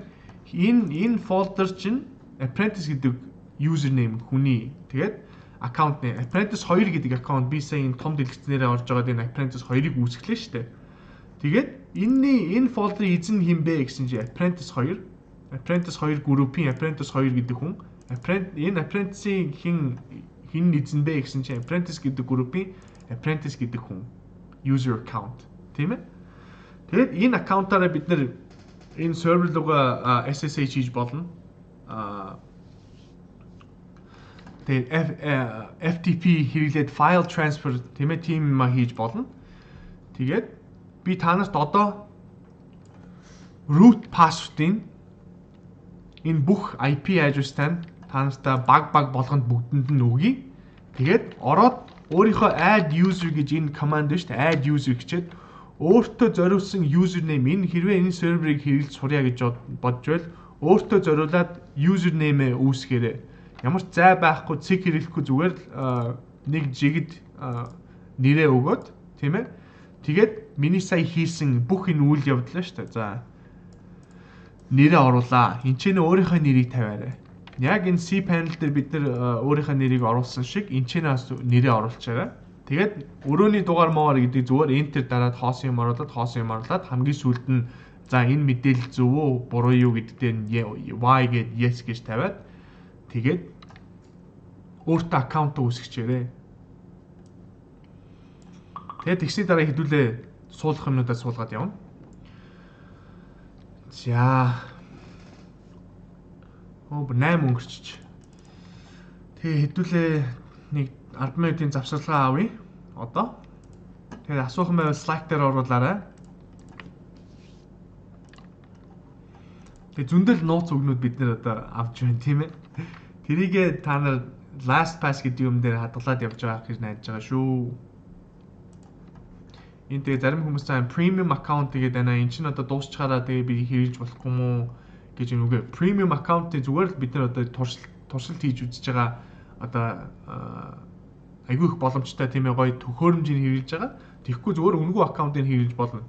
Premium дуусны дараа бол ямар ч асуудалгүй шүү. Тэрийг өргөжлүүлээд хэрэглээд явна. Би болохоор ямар ч premium хэрэглээг байгаа. Үнгүүг нь хэрэглээд явж байгаа. Тийм учраас ямар ч асуудалгүй. За 10 минутын дараа хэдүүлээ уулзъя. Тэгээ бүгдээрээ сервер руу хамтдаа ороод одоо энэ сервер руу хамтдаа ороход бол ямар ч асуудалгүй байх хэвээр. Тэгээд би нэг завсалгаа аваад тэгээд энэ серверийнхаа пассвордуудыг сольж малаад тэрийгэ хийчихье. Тэгээ 10 минутын дараа уулзъя. Завсалгааны дуу сольсон байгаа шүү. Сэтгэлээ үлдээгээр ямар дуу байна. Тэрний оронд өөр дуу явуулмаар байвал та нараас саналаа явуул саналаа өгч болно шүү. За түр баяр та.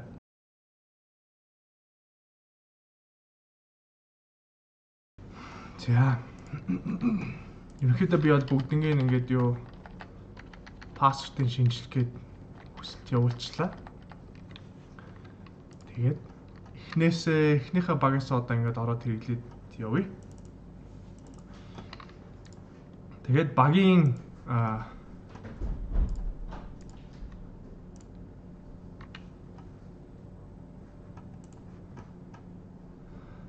өөрийнхөө тэр нөгөө хувийн юунд Slack-ийн групп руу би тэгээд мэдээллийг оруулна шүү гэж хэлье.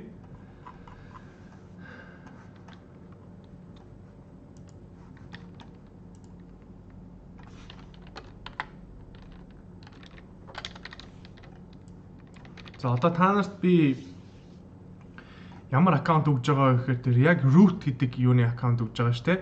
тэр root-ийг хэрэглэж хагаад өөртөө аккаунт үүсгэж авна тийм ээ. Add user гэж жаад өөрийнхөө нэрийг оруулаад password-ыг нь оруулаад аваарай.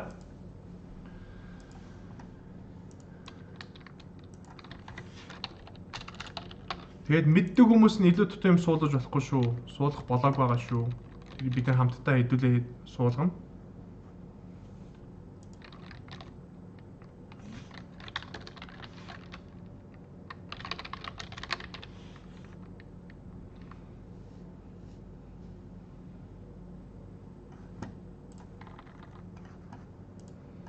За, Team 10 одоо орлоо шүү та нарын root.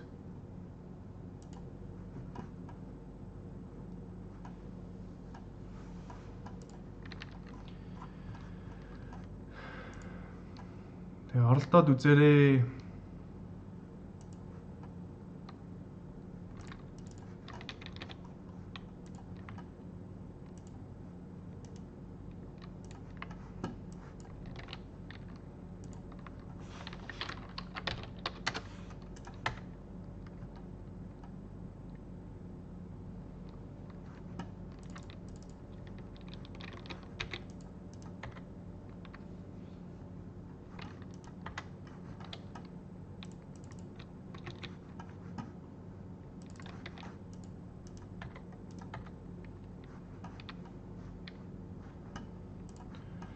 За, A team-ийн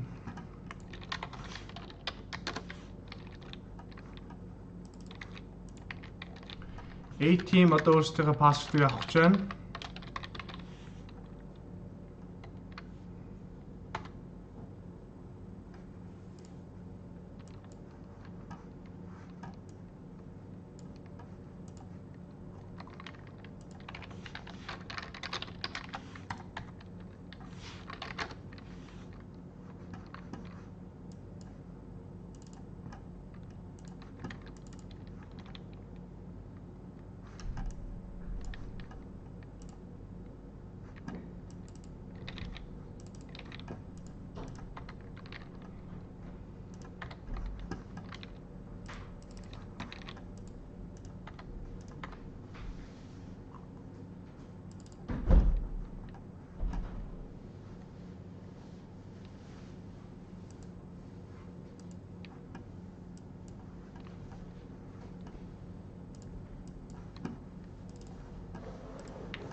За, the best гэдэг багийн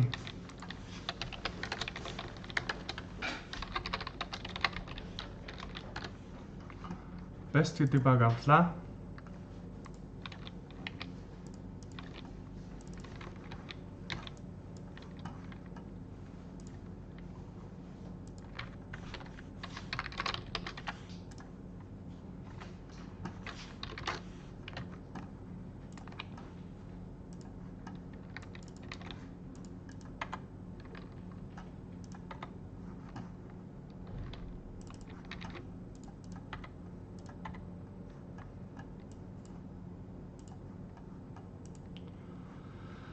За, Eagles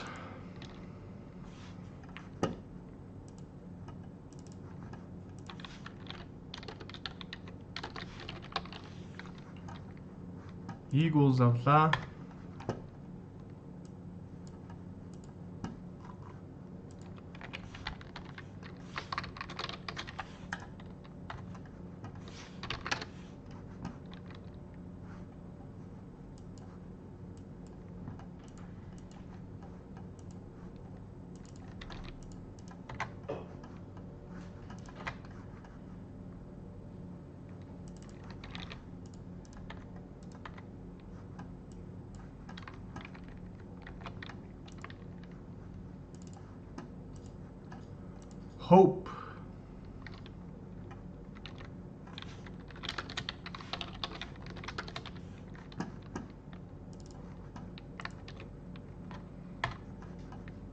Hope баг авлаа.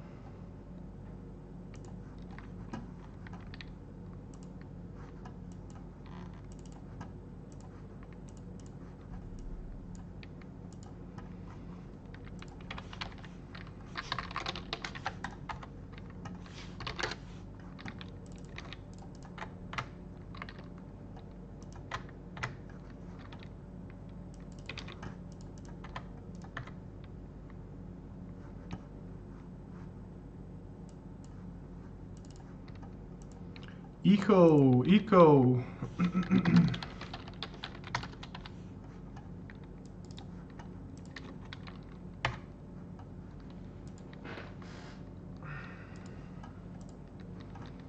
Eco авлаа.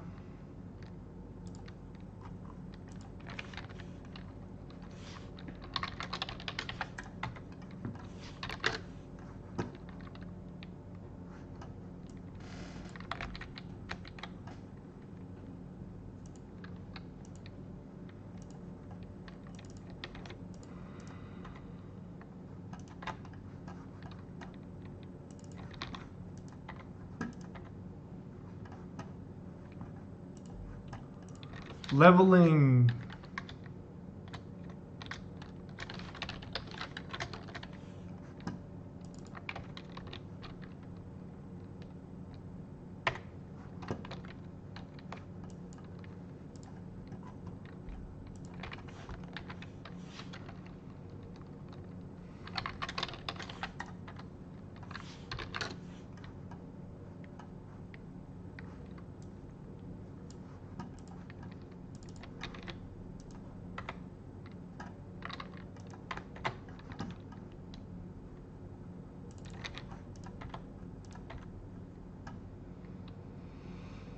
За оролдоод үзээд байгаарай. Root гэдгээрээ SSH хийгээд орж болно шүү.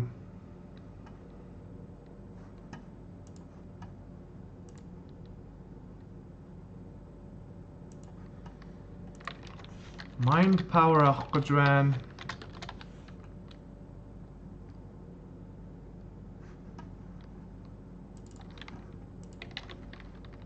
Mind power авлаа.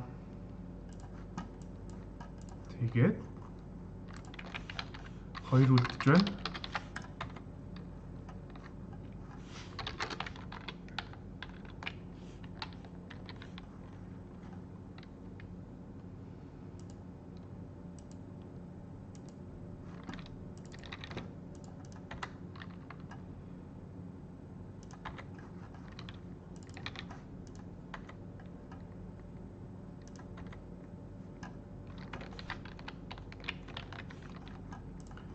Team PP.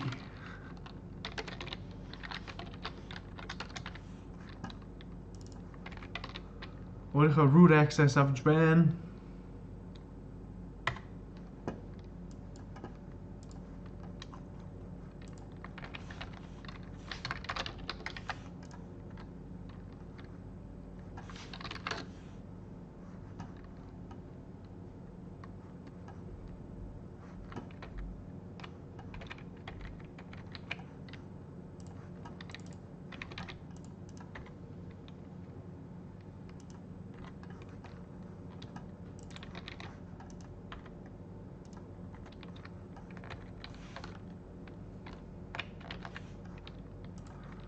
За Team 7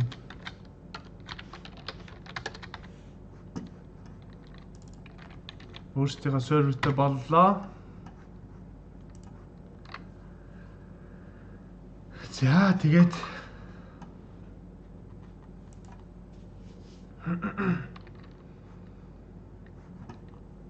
Team Best.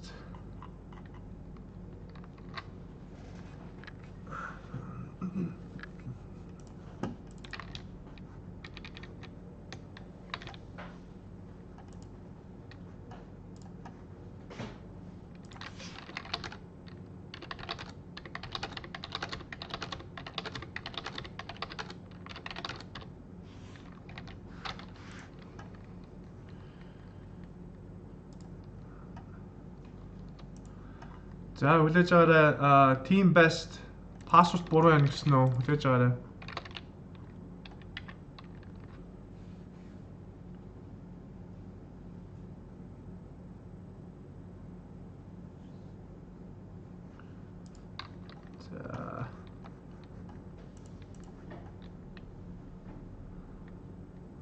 За Team Best-ийн IP нь буруу юм байна шүү, уучлаарай. Энэ IP-г орлоод үзээрэй.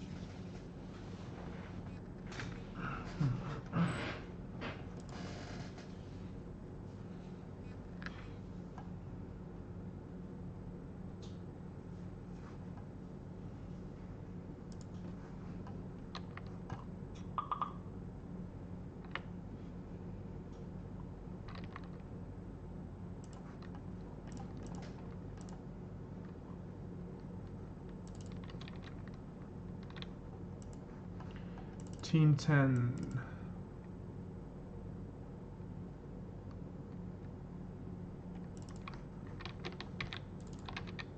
За би шалгаад үзье.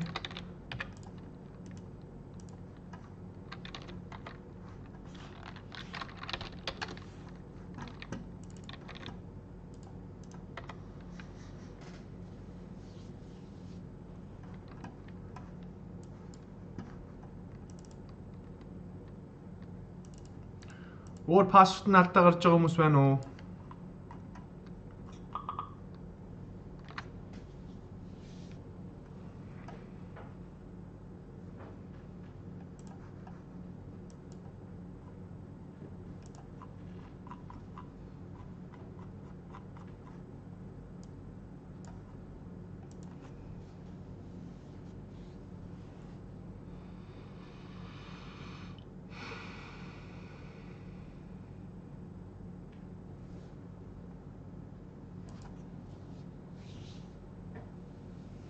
Root гэдгээр cPanel дээр орж болохгүй шүү. Эн чинь шал одоо юу ондоо өөр төхөөрөмж.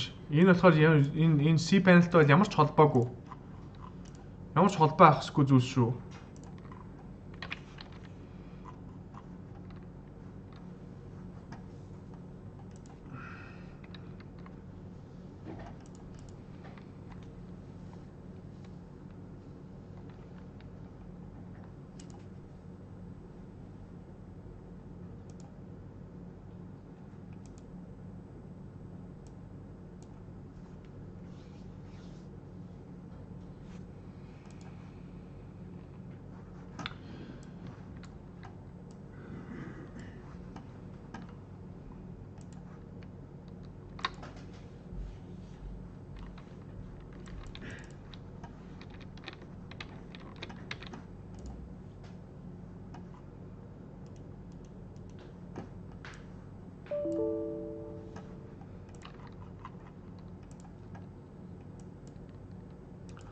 Root-ээр орж байгаа юм зү тэ.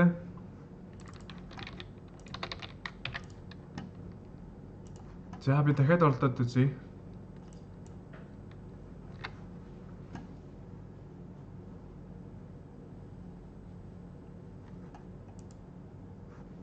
Та нарын пассворд бүгдээрээ болохгүй нь болж байгаа хүмүүс байна уу?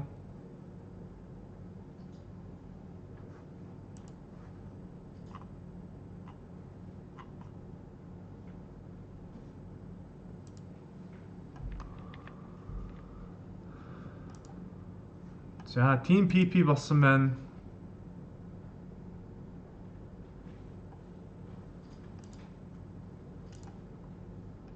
За, Mind Power болсон байна. Leveling юу болж байна? Leveling болсон уу? Багийн юун дотор бичээрэй. За, болсон юм шиг байна. Echo SSH хийж байгаа хүн байна уу? Echo-гийн баг дотор хүмүүс байна уу? Ер нь 1 2 3 4 5 6 7. За, ерөнхийдөө хүмүүс байж байна. Зарим хүмүүс налга байна. Echo болж байгаа гэж бодож шүү. Оролдоод үзээрэй.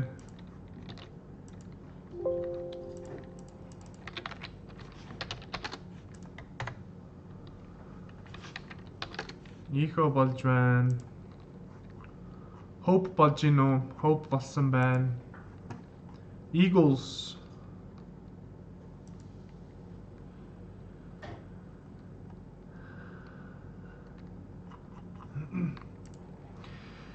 Энийг юунд ашиглах юм бол гэж хүмүүс асууж байна. Өнгөрсөн тэр өмнөх хичээлүүдэд давтаж үзээрэй. Үзээгүй хүмүүс нь тийм асууж байгаа шүү. Тэрийг анхаараарай. За, team best болчиж A team болчиж. За. Болоогүй байгаа.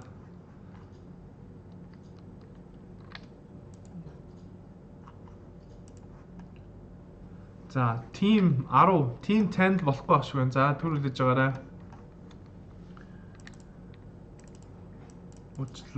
Уучлаарай.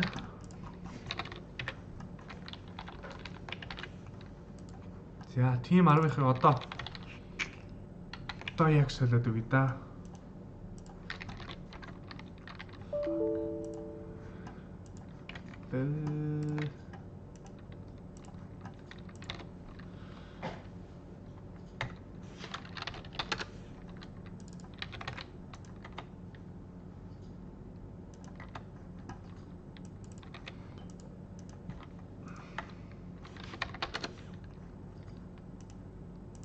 За team 10 дахиад оролдоод үзээрэй.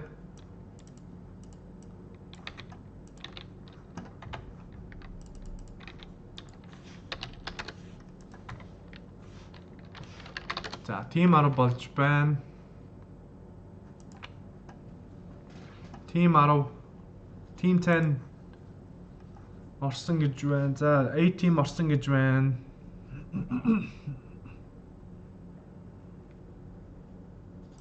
За бүгдээр орсон юм байна шүү дээ, тийм ээ.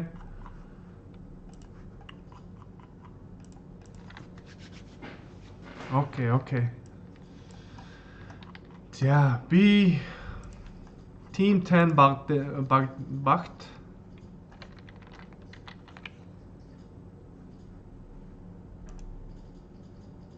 би тэгээд энэ серверүүдээр ерөнхийдөө дахиж болсон гинэ. За маш зөв болж байна.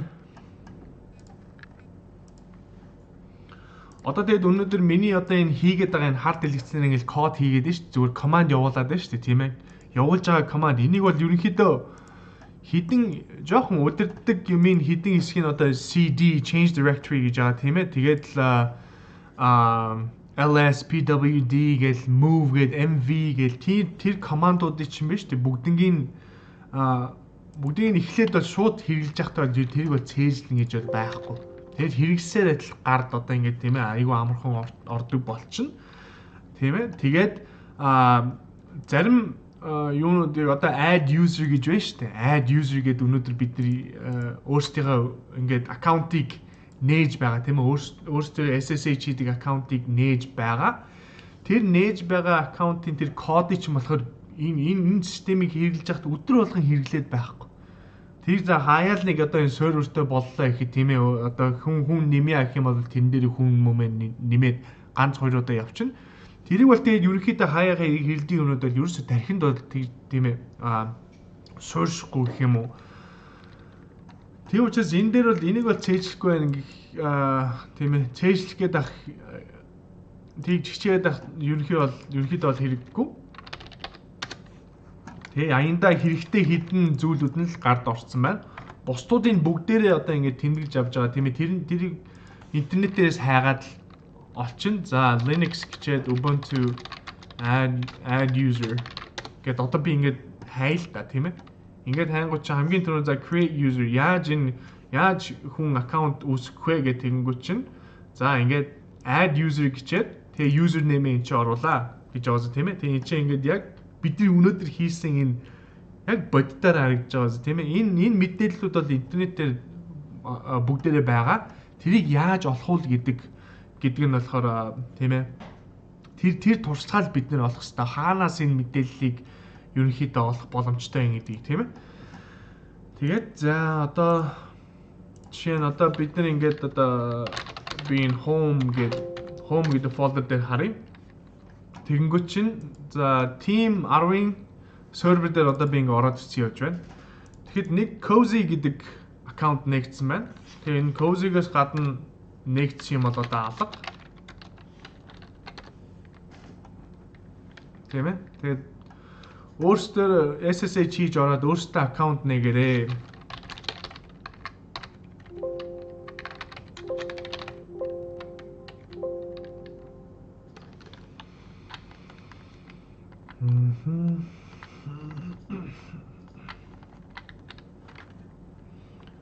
Тэгээд ерөнхийдөө болохоор энэ компьютер дээр байгаа тохиргоо байна шүү дээ. Энэ тохиргоо. Энд чинь бол нэг ийм л юмнууд байгаа.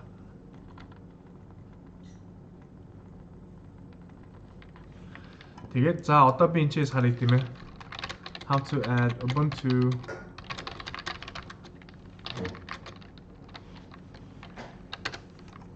English allow users. гэдэг нэг юм гараад ирнэ.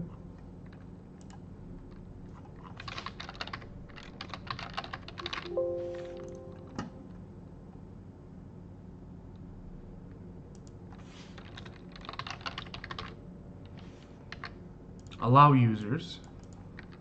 Тийм ээ. Тэгээд одоо би зүгээр энэ ч configuration file нэг ч аахгүй би миний сая дөрөв ингээд орцсон байгаа энэ файл тийм ээ. Энэ дотор тэгээ яаж одоо SSH хийх боломжтой болох вэ гингүүт чинь та нар бүгдээрээ энэ өөрсдийнхөө аккаунтыг нээсний дараа би энэ аккаунтуудыг чинь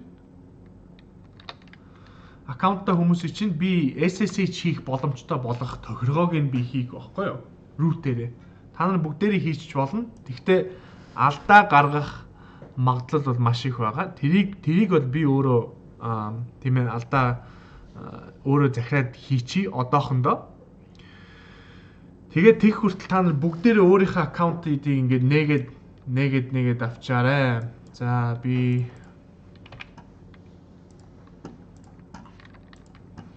тэгээд team 10 дээр болохоор нээсэн хүмүүс бол ховор биш шүү. Юу болж байна?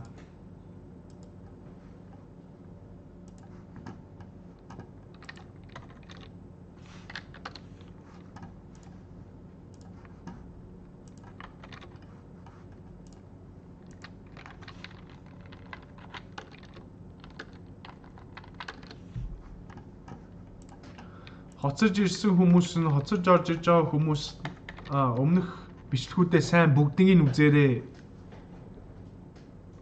Та нартай хэлмээр байна.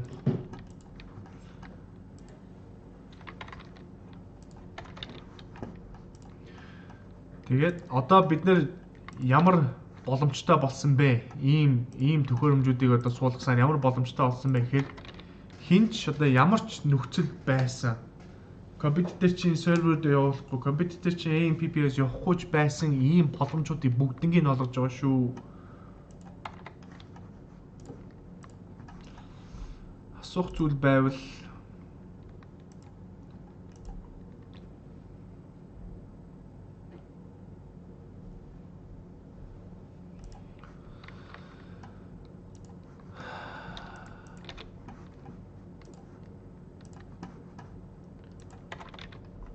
site publisher гэж оруулсан гэж бид нэр site publisher гэдэг юм хэрэглээг байгаа тий. Одоохондоо бид юу хийсэн бэ гэхээр зүгээр л subdomain хэрэглээд subdomain үүсгэж байгаад бид нэр өөрсдөө тэр өөрсдийн хувийн зүгээр directory-тэй болж байгаа гэсэн үг шүү дээ. Тийм үстэй. Тэгээ бид нар бол тэгж site site publisher гэдэг юм хэрэглээг байгаа. Тийм учраас зүгээр яг тийм ээ хийсэн юмдаа дадлагжаад хэрэглээд хамтдаа яваарай. Room name юу хийх вэ гинэ? Зүгээр enter дараад за. Тэгээд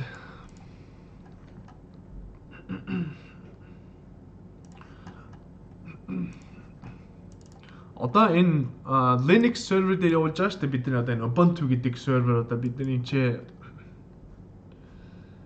DigitalOcean гэдэг хэрэгжилж байгаад create droplet гэж байгаа тийм ээ. Энэчээсээ бид нар юугийн сонголоо Ubuntu гэдэг FreeBSD, Fedora, Debian, CentOS гэдэг чинь энэ биш үү тийм ээ.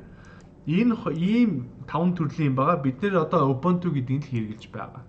Тэгээд энэ 5 төрлийн одоо ерөнхийдөө болохоор бүгдээрээ адилхан. Ерөнхийдөө болохоор яг системүүд нь болохоор төстэй. Гэхдээ яг одоо энэ систем дээр одоо бид нар одоо юм суулгана шүү дээ. Юм суулгах одоо командууд нь л жоохон өөр байдаг. Одоо жишээ нь Ubuntu дээр бид нар энэ Ubuntu гэж байгаа шүү дээ. Энд юм суулгах юм бол бид нар apt гэж бичнэ. Apt search гэж байгаа л одоо жишээ нь юу суулгахгүй бид нар YouTube гэдэг YouTube-ний талаар юу байна гэд хайнгууд чинь ингээд ийм суулгах юмнууд нь боломжтой юмуд ингээд гараад ирж байгаа. Тэгээд apt search гэд Apache 2 гэд хай. Тэнгүүж Apache 2 гэдэг нэртэй ийм Apache HTTP server гэдэг боломжууд нь бид нар бүгдэнд нь ингээд за ямар энэ юм суулгах гэсэн утгатай үг APT гэдэг чинь одоо яг package-ийг одоо manage хийдэг software нь болохоор APT apt гэдэг байхгүй aptitude гэдэг үгийг богиносгоод apt гэсэн байгаа. Тэгээд CentOS гэж бас CentOS эсвэл CentOS гэж дуудана, CentOS гэж дуудана. Энэ дээр болохоор ямар юм хэрэглэдэг вэ гэхээр yum гэж хэрэглэдэг. Тэгээд энэ дээр болохоор Ubuntu дээр болохоор yum гэдэг нь явахгүй, тийм ээ. Тэгээ хэрвээ бид нэр өөрсдийн CentOS server дээр хийсэн бол apt гэдэг юм нь явахгүй.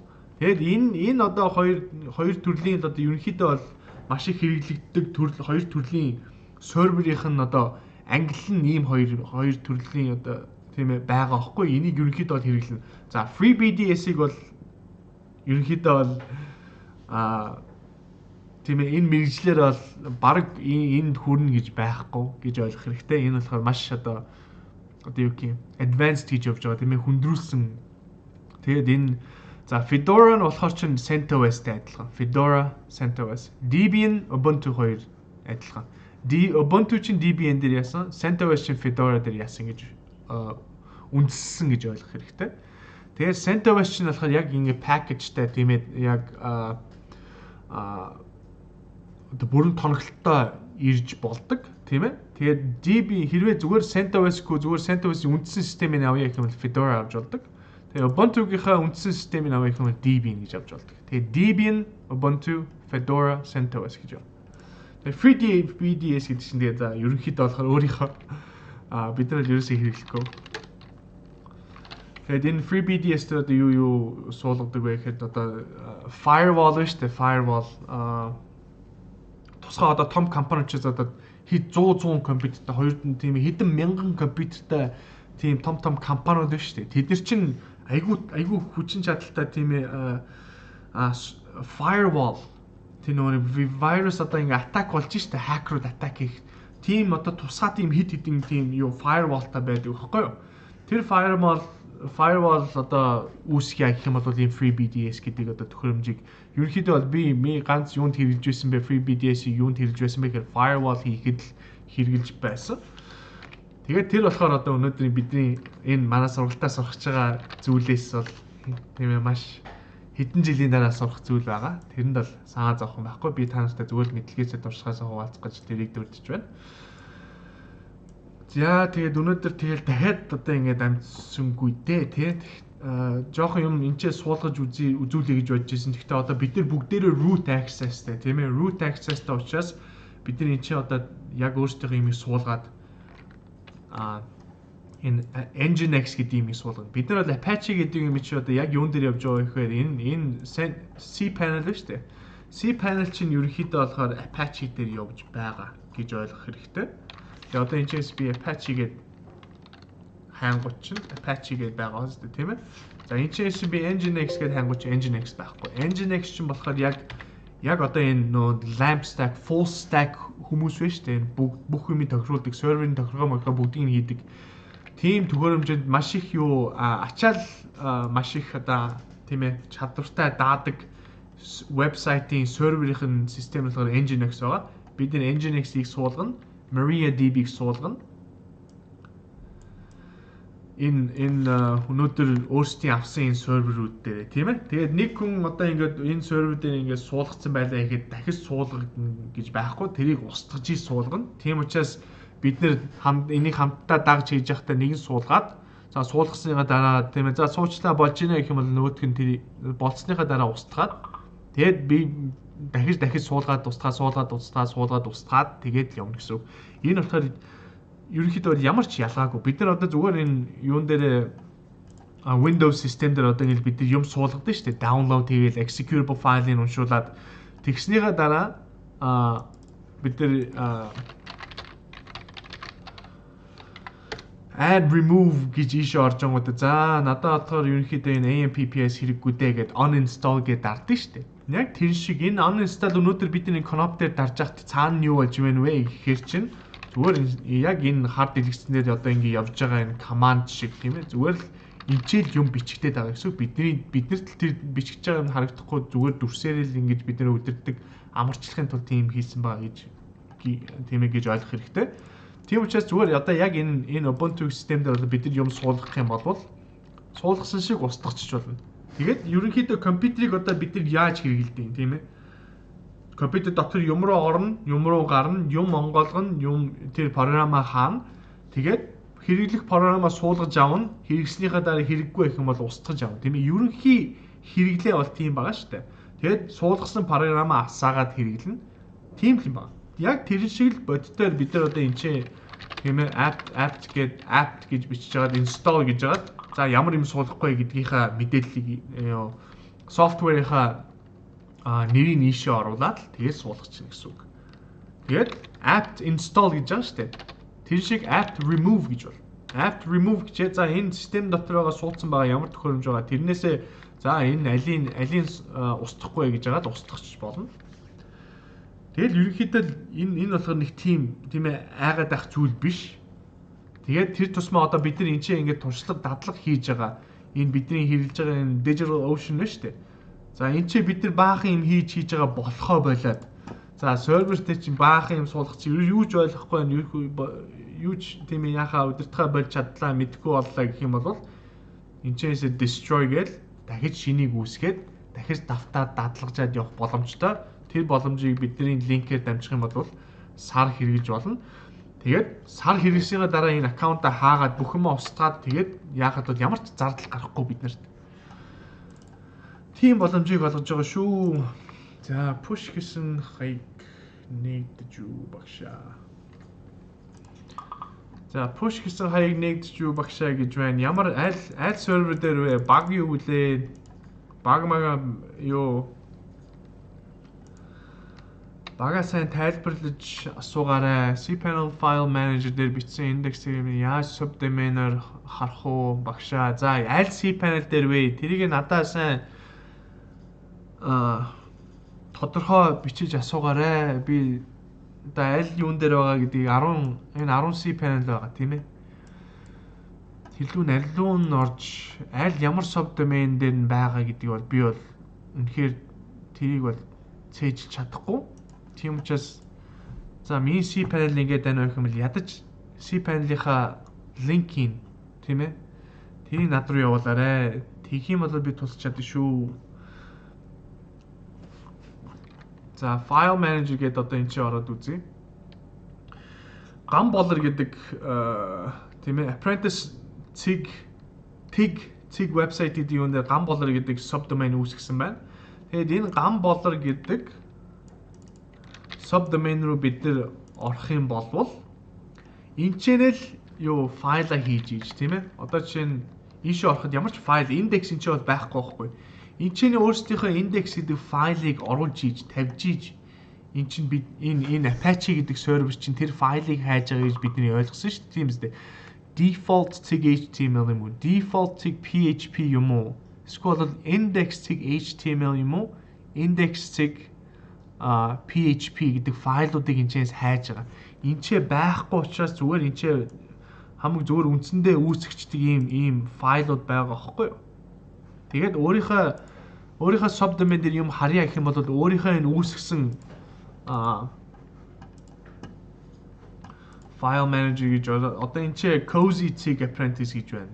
D гана гэж байна. D гана гэж 2 байна. Тийм ээ?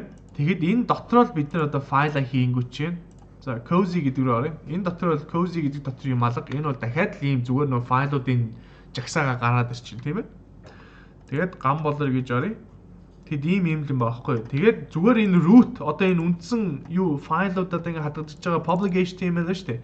Энэ дотор index цэг HTML тавих юм бол зүгээр apprentice 0 цэг website гэдэг одоо сервер чинь лавна. Subdomain үүсгэж байна гэдэг чинь өөртөө зориулж ингэж folder үүсгэсэн байгаа байхгүй юу? Тийм учраас энэ өөрсдийнхөө folder дотор л ажиллаад явна гэсэн үг. За apprentice 4 гэдэг чинь to be continued. За маш гоё болж. За энийг харъя. Энэ болохоор H1 за оруулсан байна. Images гэдэг энэ зураг бол wow маш том зураг хийсэн байна. Энэ 5000 За энийг одоо юу ч гэсэн өнөөдрийнхээ хичээлийн төгсгөлийг болгоё тийм ээ. За энэ image энэ Apprentice 4 цэг вебсайт гэдэг вебсайт нэр байрлаж байгаа байхгүй юу? Энэ зургийг би манай компьютер руу татах болгонд ирэх болгонд энэ cPanel-ийн нөгөө нэг bandwidth гэдэг юм байна шүү дээ.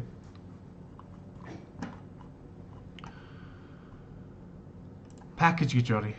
Тэгээд энэ ч зүгээр simple гэдэг package бас. Энэ bandwidth биш үү? Сарын limit. Энэ чинь гүгээд л байгаа гэсэн үг. Ийм том зураг оруулах юм бол энэ зургийг татсан хүн болгон татаж компьютер руугаа үзэж байгаа шүү дээ бид нар. Хүн болгон ингээд харангууд энэ зураг чинь 1.4 мегабайт гэж байгаа байхгүй юу? 1000 хүн татахад 1 гигабайт болчих. Тэгэд ингээд харангууд чинь 20,000 хүн энэ зургийг татах юм бол энэ серверийн одоо юу гэх хэрэглээний юу нь дуусаа гэсэн үг. Дараа сар ортол энэ сервер ажиллахгүй болчихно гэсэн үг. cPanel. Тим хязгаартай байгаа байхгүй юу? Тэр хязгаарыг бид нар одоо энэ системийг зөв ажилуулахын тулд энэ зурга маш багаар одоо жишээ нь хамгийн том тийм ээ 1000 одоо хамгийн том пиксел нь бид нар пиксел гэдэг юм юу гэдгийг мэдж авсан тийм ээ. Энэ одоо дэлгэцнээр гарч байгаа бүх ингээд игнэг цэгнүүд байгаа байхгүй юу? Бидний одоо миний энэ дүрс энэ компьютер дээр гарч байгаа энэ дүрсийг яаж энэ компьютер бичиж байна вэ гэхээр зүүндээд булангаас эхлээд нэг мөр ингэж бичиж байгаа цэгнүүд нь. Тэгээд дараагийнхын нэнд ороод дахиад ингэж явж байгаа тэр хамгийн сүүлд тэр баруун доод буланд нь ороод тэгээд энэ дүрс яаж байгаа байхгүй юу? Тэгээд энэ дүрс чинь секунд болгоно 100 хэд удаа ингэж анивчиж байгаа. Бидний л нүдэнд анивчиж байгаа нь харагдаж чадахгүй. Бид нар тэрийг анзаарахгүй байгаа болохоос энийг хурдтай камераагаар энэ дүрсийг камер нөө нэг удаашруулдаг камер гэдэг шүү дээ. Тэрүүгээр энэ дүрсийг ингээ харах юм бол эдгээр ингээд нэг гэдэг ингээ бүгдээрээ анивчиж байгаа. Гэсэн үг. Тийм ээ? Тэр шиг хамгийн том одоо дэлгэц тийм ээ өдөр болгон хүмүүсийн хэрэгэлдэг дэлгэц нь одоо энэ чинь бид нар optimization хийх гэж байгаа хгүй вебсайтаа маш сайн явуулах, хурдтай явуулахын тулд энэ 5472 пикслийн өргөнтэй энэ дэлгэцнээр болвол бараг дэлгэцнээс 2.2 хагас дахин том зураг байгаа байхгүй юу? Тэр зургийг ийш оруулаад ямар ч хэрэг байхгүй. Яг ерөнхийдөө 1920 1080p гэдэг шүү дээ. HD, Full HD. Тэрнийхээ л хэмжээгээр байхад болно. Тийм учраас энэ дээр бол маш их анхаарах хэрэгтэй шүү. cPanel-ийн чинь юу чинь тэр нэг limit quota бид нар ингээд WHMS хийсэн шүү дээ. Quota тэр чинь дуусна шүү. Тэр мэрийг бүгдийг нь одоо бид нэр зохицуулаад тийм ээ сураад явна. Одоохондоо өнөөдөр ихэд одоо бид нар дөнгөж одоо сургалтынхаа 4-1-т орж байна. Тэгээ та бүхэн маань дөнгөж 4-1-т орж байна тийм ээ. Та бүхэн маань зөндөө юм сурсан байх гэж найдаж байна. Зөндөө юм шин юм сурж авсан байх гэж найдаж байна. Тэгээд биендээ тусаж байгаа хүмүүстээ тийм ээ баярлалаа. Тэгээд дахиад бид нэр дөнгөж 25% л орж ийн гэсэн үг тийм ээ. Тэгээд дахиад биднэрт 75% хичээл байгаа шүү. Тэрүүгээр зөндөө юм сурна шүү. Тэгээд яарад хэрэггүй бид нар цаг хангалттай байна тийм ээ. Тэгээд WordPress руугаа ороод эхлэн PHP-гээ одоо яг бид нар бүгдээрээ англиараа төрөлөөр ямар систем хэрэглэх үү тэр боломжийг одоо олгоод өгсөн гэж ойлгох хэрэгтэй тийм ээ. Тэгээ яг нөгөө CSS-ээ бичээ HTML-ээ оруулаад PHP-гээ оруулаад тэгээд хэрэглээд явхад бол биднэрт одоо ямар ч дутах юм байх ёстой шүү. Тэрийг одоо өнөөдөр бид нар ингэ бэлдэж байна. Суурийг тавьж байна, тийм ээ. За сүүлийн 5 минут үлдлээ. Тэгээд та нартай асуух юм яаж ороод байна вэ? Тамнэ гэж байна. Сэргэлэн инх.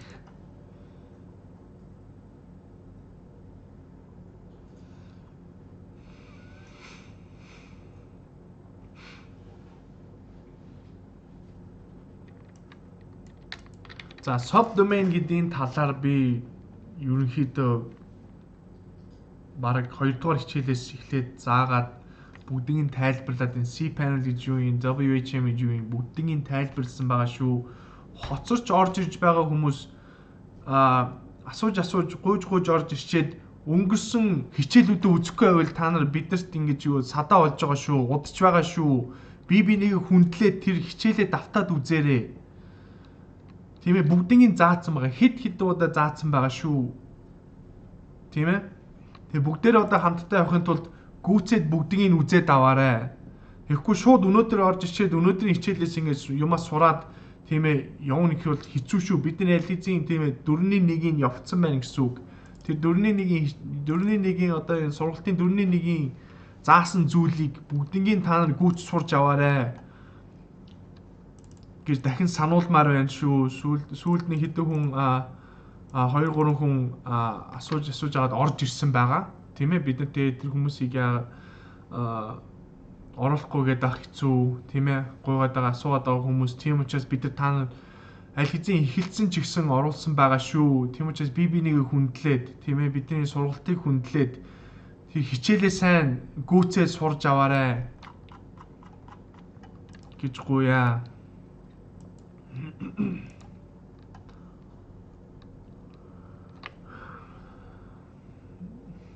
Багшаа линк руу орохоор DNS cannot be found гэд байна гэж асууж байна. Аль линк руу орж байгаа? Би тэрийг яаж мэдэх үү? Тийм ээ. Тэгэхээр энэ мэдээлэлээ хамтдаа энэ асуултандаа оруулаагүй байх юм бол хин хаана яаж тусалж чадах вэ? Тийм ээ. Ийм асуулт асууж байгаа бол хариулах гэж байгаа хүмүүс бүгдээрээ яг тархин дотор чинь байгаа өөрийн чинь мэдж байгаа юмыг бид нар мэдэхгүй байгаа шүү гэдгийг ойлгоорой. Тэгж асуултаа асууж байгаарэ. За асуух зүйл ерөнхийдөө бага байх шиг байна.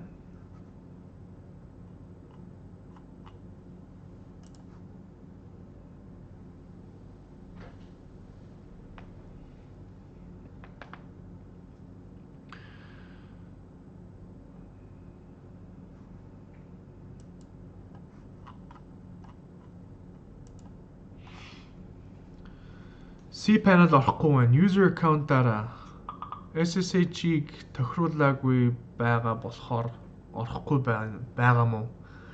За энэ бол энэ яг хэлж байна тийм ээ. Scotty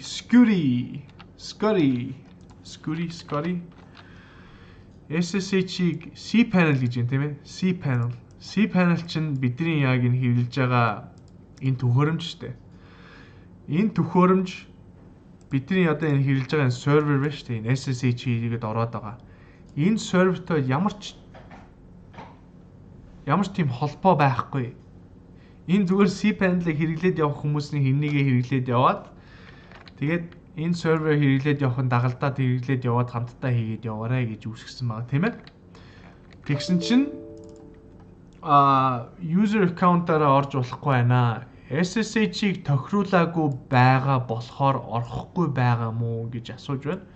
Энэ болохоор таамаглал тийм ээ. Таамаглал гэж бол яг одоо хүмүүс ингэж юм асуулт асуух юм бол бид нар одоо хүнд ингэж вебсайт хийгээд тэр хүн вебсайт хийлгүүлсэн ингэж байгаа юм болов ингэж байгаа юм бол гэж таамаглаж байгаа тийм ээ. Тэрийг бол бид нар тэгсэн болов гэд SSH тохирохоог нь хараад би одоо cPanel руу ороод гэх тийм ээ.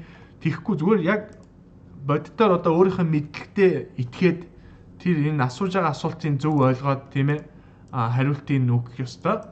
Тэгэхэд SSH-ийн тохиргоо гэж юм cPanel дээр одоо байхгүй. cPanel руу бид нар SSH хийж орохгүй байгаа. Тэрнийхээ ялгааг нь олоорой. User-сээ яаж харах вүлээ? User-сээ яаж харах вүлээ гэхээр энэ байгаа энэ зураг байгааз. Тэгээ би дахин одоо өнөөдөр давтаж хийлье тийм ээ. Дагалдан сурж байгаа програм шүү дээ тийм ээ. Тэгээд энэ дагалдан сурж байгаа үедээ бүх юма тэмдэглэлийн дэвтэр тэмдэглэлийн дэвтэр байлаа гэхэд цаасан дээр бүх юма бичиж аваад тийм ээ юун дээр дарж ийн user тийм ээ root гэж ийн эсвэл SSH гэж юм. Тэр бүгднийг тэмдэглээд аваад яваарэ. Тийм ээ, тэрийг дахин та нартай хэлье. Тэгэхгүй бол энийг өнөөдөр би ингээд баахан дурдаа тийм ээ, баахан юм хилээд ганц удаа сонсоод таны тархинд ингээд энэ сууршихгүй. Тийм учраас энийг дахиж буцаж сэргээж хэрглэж өдөр болгон хэрглэж байж эн чинь бидний гарт орно шүү гэж хэлмээр байна. За тэгээ ерөнхийдөө 9 цаг өнгөрлөө. Өнөөдөр чинь 3 дахь өдөр байгаа. Маргааш тэгээ серверүүдэд тохируулаад 5 дахь өдөр нэг жоохон хүндэвтэр юм орё. Тийм ээ. Тэгээд хагасаа бүтэн сайндаа та нар минь давтаад тэг хичээлээ давтаад зарим гүйцээг хүмүүс нь хичээлдээ гүйцээд яваарай гэж хүсэж байна. Та нартай хэлье. Тэгээд асуухан байвал баг дотроо бие биендээ туслаад яваарай. Тэгээд багаараа бүгдээрээ ингээд нийлээд за юу бүр болохоо байлаа гэх юм бол над руу хандаад би тэг юу болоод байгааг та нартай туслаад хэлээд өгнө шүү гэж хэлье. За тэгээд өнөөдөр та нар минь өнөөдөр зөндөө тийм ээ дадлагжиж туршиж харж яг боддоор харж ингээд системнүүдийг одоо өөрсдийнхөө систем шиг хэрэглээд явж байгаа. Тийм ээ, тэр туршлага болж байгаа гэж найдаж байна. Тэгээд та бүгдээ маргааш дахин уулзъя. За баяртай. За бус хичээлүүд нь хаана байгаа гэхээр эхний 15 нь хамтдаа зэгнэт дээр байгаа. Дараагийнх нь 15 нь судар вики дээр байгаа.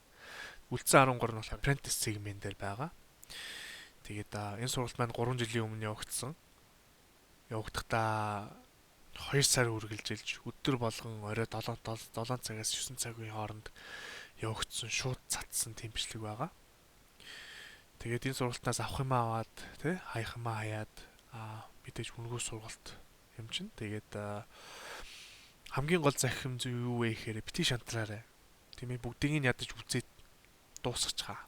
Хамаг цагаа тий ашиглаад чөлөөт цагаа ашиглаад бүгдийг нь ядаж ихний ээлжинд үзээд авчих. Тэгээд үзснийхаа дараа тэнийг бодоод үз тийм ээ. За энэ ойлгочих чинь ойлгохдохгүй нөө. Ойлгохдохгүй байгаа зүйлээ дахиад давтаад үз. Энэ үнгүй байж л энэ хизээч устдахгүй. Хамгийн гол нь шантарч болохгүй. Эхнийхээ ойлголтыг аваад эхнийхээ зүйлийг л ингээд ойлгочих юм бол тэрнээс цаашаа ингээд явхад маш амархан байдаг. Бусдын сурахад айгууд нэг тийм зовоод ах зүйл биш. Тийм учраас дахин хэлье. Бити шантраарай. Бити бууж өгөөрэй. Тэгээд амжилт хүсье. Баярлалаа.